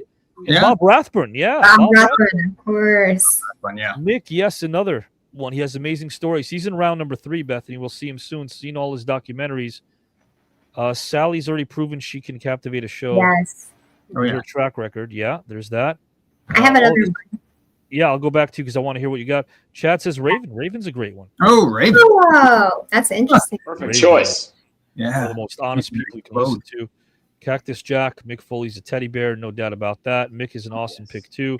Yeah, no, we like hanging out with you guys. This is a lot of fun. Yes. Thank you guys. Yeah, Miranda sharp like a razor, no doubt. You Thank should you. see her and Giselle in trivia challenges. It'll never end because they both will go the Have distance. a trivia night. Right? We should do trivia night. That's a good idea. But go ahead. Who do you got? Who do you got, Miranda? Another one? Well, this might not be a surprise to everybody, but I would also choose Joe Mantegna. Not a surprise to me. Good choice. Good choice. Not because I'm also a fan, but the way that he talks, he speaks so eloquently. And I remember last time he was saying he went, I could see him giving like a TED talk, like an inspirational kind of TED talk, like a lot of knowledge there. He was speaking about health and about how important it is to take care of yourself. And that really resonated with me. I feel like he could do a really good. That's right. Yeah. I would go with him for sure. I would definitely also go with Jacques Rougeau, our very own Jacques Rougeau. Jacques. Very entertaining. Jacques would be fun. Will always keep you on the edge of your seat, no doubt about that. Jacques is And good. another one is Christopher Kid Reed. Yeah. Yeah. Yeah. He was on my short list. Good pick. Yeah. Oh, how about this? Great picks. Two of my favorites, and I forgot. What about running it back with Dakin Matthews and Bruce Davidson? Yeah. Good. We Great could watch them put an amazing performance together like they did their last match. There's no doubt about that. Absolutely. And I like that because if you erase, I told Bruce that the best part of him, this was a joke, we're friends, the best part of his last name is if you just keep the middle three letters, he's already won. All you got to do is take the D and the A and the D-S-O-N, and you got Avi Klein.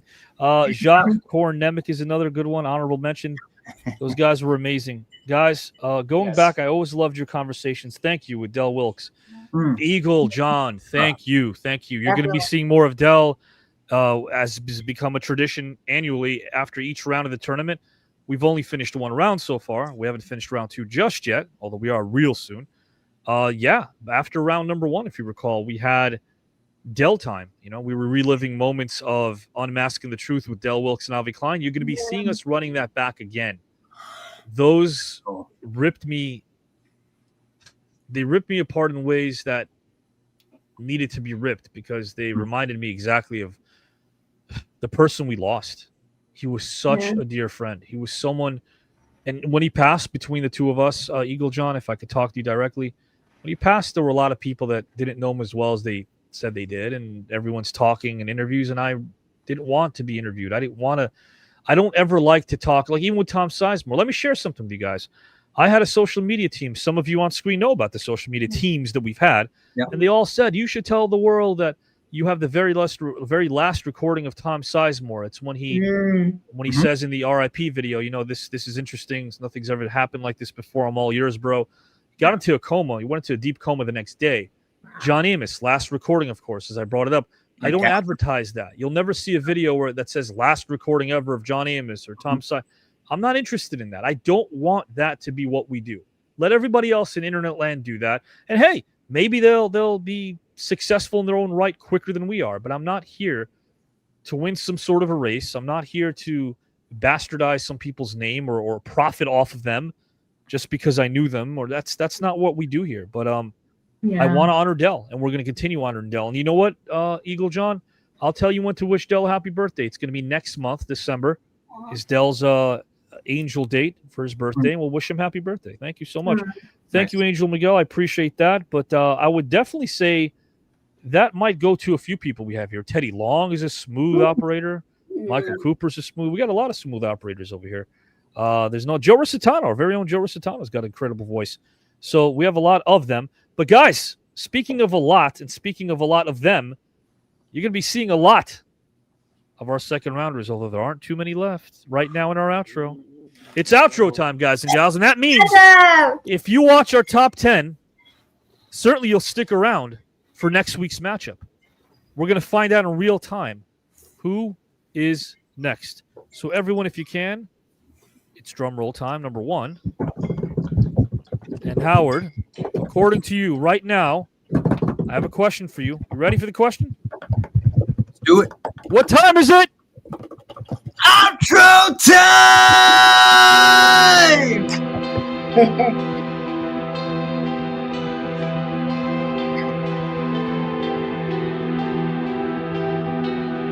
Obsession's gonna be talent every time. You got all the talent in the world, but are you obsessed? Is it all you ever think about?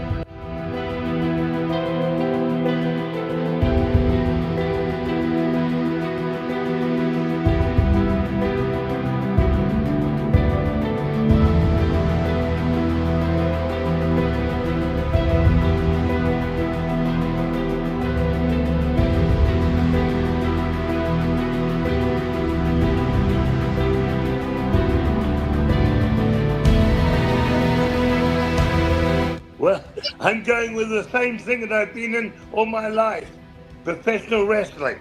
And at that time, in 2050, it'll be a complete different business. I guess AI will be taking over. I won't be in the ring 28 days a month. And the voice says, "G'day, Kiwi, this is Vince McMahon." So glad to hear that voice. I've been sending tapes, and I've been sending that to his dad. Tapes of us to his dad, but his dad had big, when Dad was in, he always hired big guys, 250, 260 upwards. And here we are, 240, 230.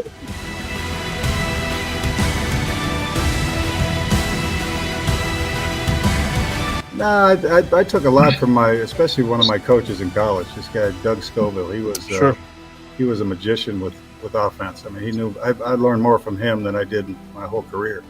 And I only played for him for 2 years. And but he just understood the game. He understood how to teach the game. No, nobody ever mentioned the brain. I mean, everybody knows you're going to have bad knees, bad shoulders, but nobody ever mentioned the brain to anybody. The league knew how bad this game is for you. They knew what was going to happen long term to a lot of these guys.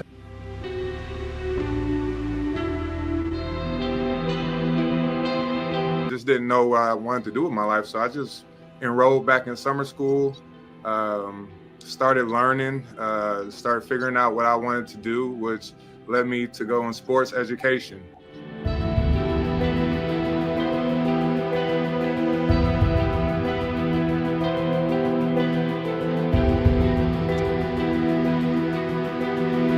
The point is we're all aware of our consciousness. Every human being is. Yeah. Everybody's aware of their own consciousness because you have to be. When you say I hurt, that's being aware of your own consciousness. When you say I ache, when you say I love, you're aware of your own consciousness.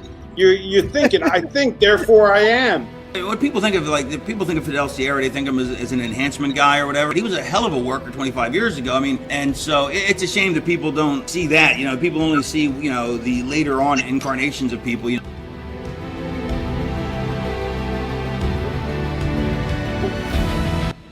You look at Beirut, it used to be the gem in the Mediterranean, and through war now it's unrecognizable.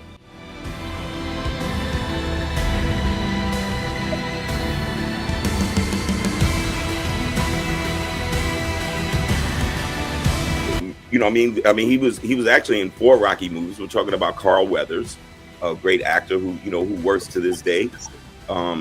And I think if you see that arc, and typically to what JW was saying, sometimes the turn happens over a series of movies. Maybe doesn't happen right away. It's weird when you look back at it now, at the hairstyles and the dances. We just, we didn't have a game plan. We just, I know I didn't want to look like anybody else. Individuality. Yeah, exactly. That word. Yeah, there you go.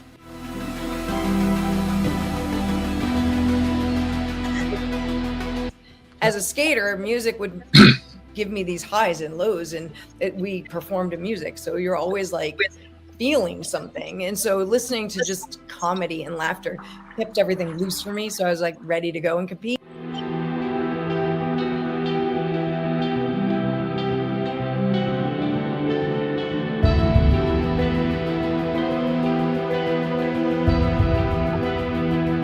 Jerry Jones realized that he needed players and he needed to win. So he brought Jimmy Johnson, who had so much success in Miami, to his franchise. They traded Herschel Walker. They got, in 2 years, they had 11 draft picks in the first and second round. How does a lady say Building 7 that was not hit by anything, recording from the BBC, say building 7 has fallen. And right behind it, the building is still up. You know, Brett's a very, very smart guy, very intelligent guy. And, you know, that's one of the things I'm talking about. He shouldn't have been in the NWO. When you say, you know what, this would make Randy look really good. I mean, I want this for myself, but if that story is better told with one of our main guys and that sells more tickets for us, then just go ahead and use that idea for him. And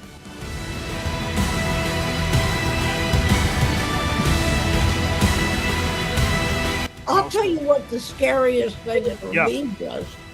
Getting married. Was it? Yeah. Who you marry determines so much about your life.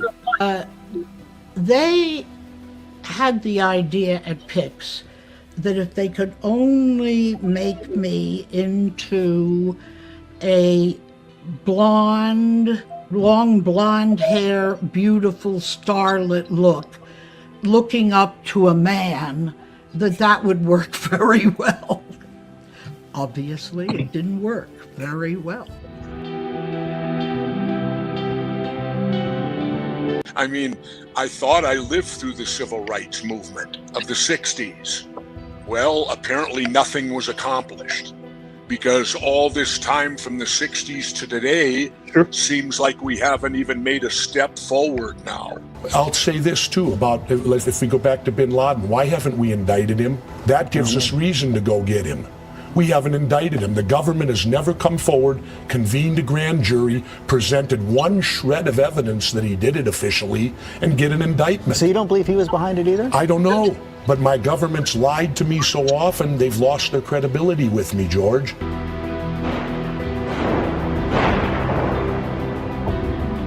I was punishing myself for something that people forget their friggin' lives. It's not that big a deal. But when you're 23, you don't know nothing. You know, I wanted to achieve, and a Shakespearean actor would call himself Raymond J. Barry, as opposed to Ray Barry. Hey, Ray, you know, Raymond. And you look at that as kind of being a chapter where, you know, you kind of see and think to yourself, you know, what type of resilience do you have? And having my girls was great. Having family is great.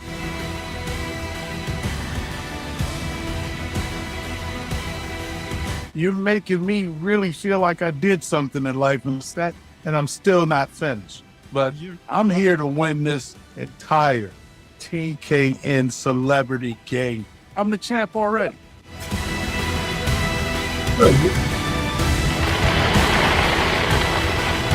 Here we go, guys. Final lap. Final lap's upon us. I say it every week. Not many left. Not many. What do we got Wednesday? Black Box, guys and gals and pals. November 12th, 2025, 8 p.m. Eastern Time. We have the inaugural tournament of judges continue. First to 10 gets the final spot in this tournament. First to 10 gets the final spot of the celebrity tournament.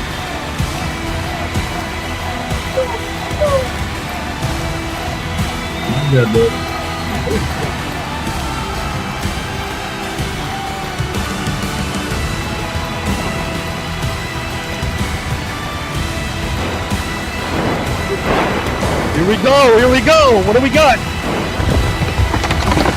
As the walls come tumbling down. What can we expect?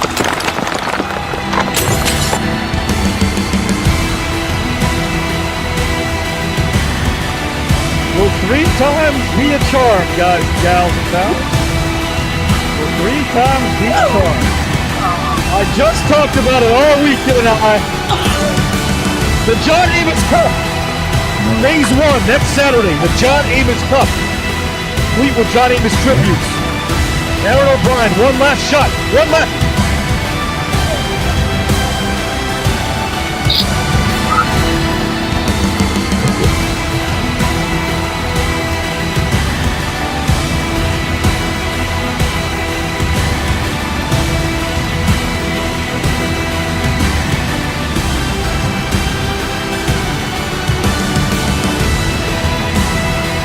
is joining Erin O'Brien in the Johnny Amos Cup? Who's joining her in the Cup?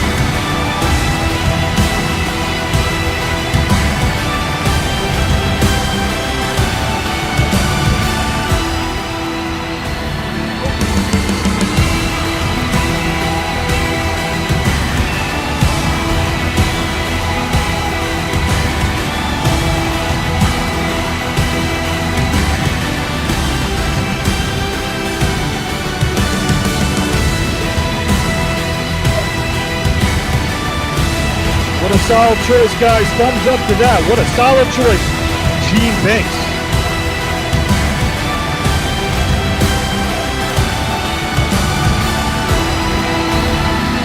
This is it, their final shot. Their final shot. Only one will advance. One. 1 out of 3, guys. And who's the third? One.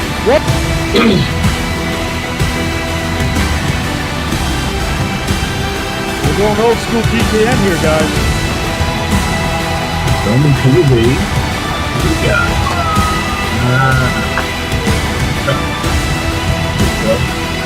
our second London brother, Mr. Jason London. One last shot. Wants to be where his brother is in round 3.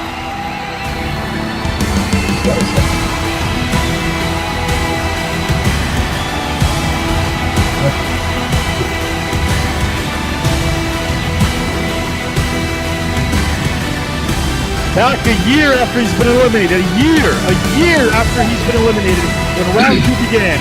Look at this lineup, guys. 1 out of 3 will move on. 1 out of 3. Jason London, Erin O'Brien, Gene Banks. The first of 2 phases of the John Amos Cup. The second after round 2. This is it, guys. Only one will move on. Who will it be? We'll find out next Saturday night as the final lap is upon us. Thank you. See who you are? 4. Film and TV Great David Faustino. The Grammy. AMA Award winner. Treach of Naughty by Nature. For Howard Collado.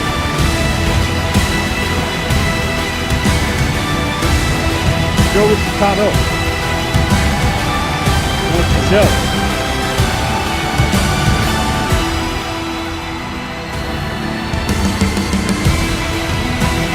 Kelly White. As we leave, let's leave these 2 on screen, because there, or maybe his final dance, is coming up next, Bill. Justin, whoever you are. Time will tell on their next dance.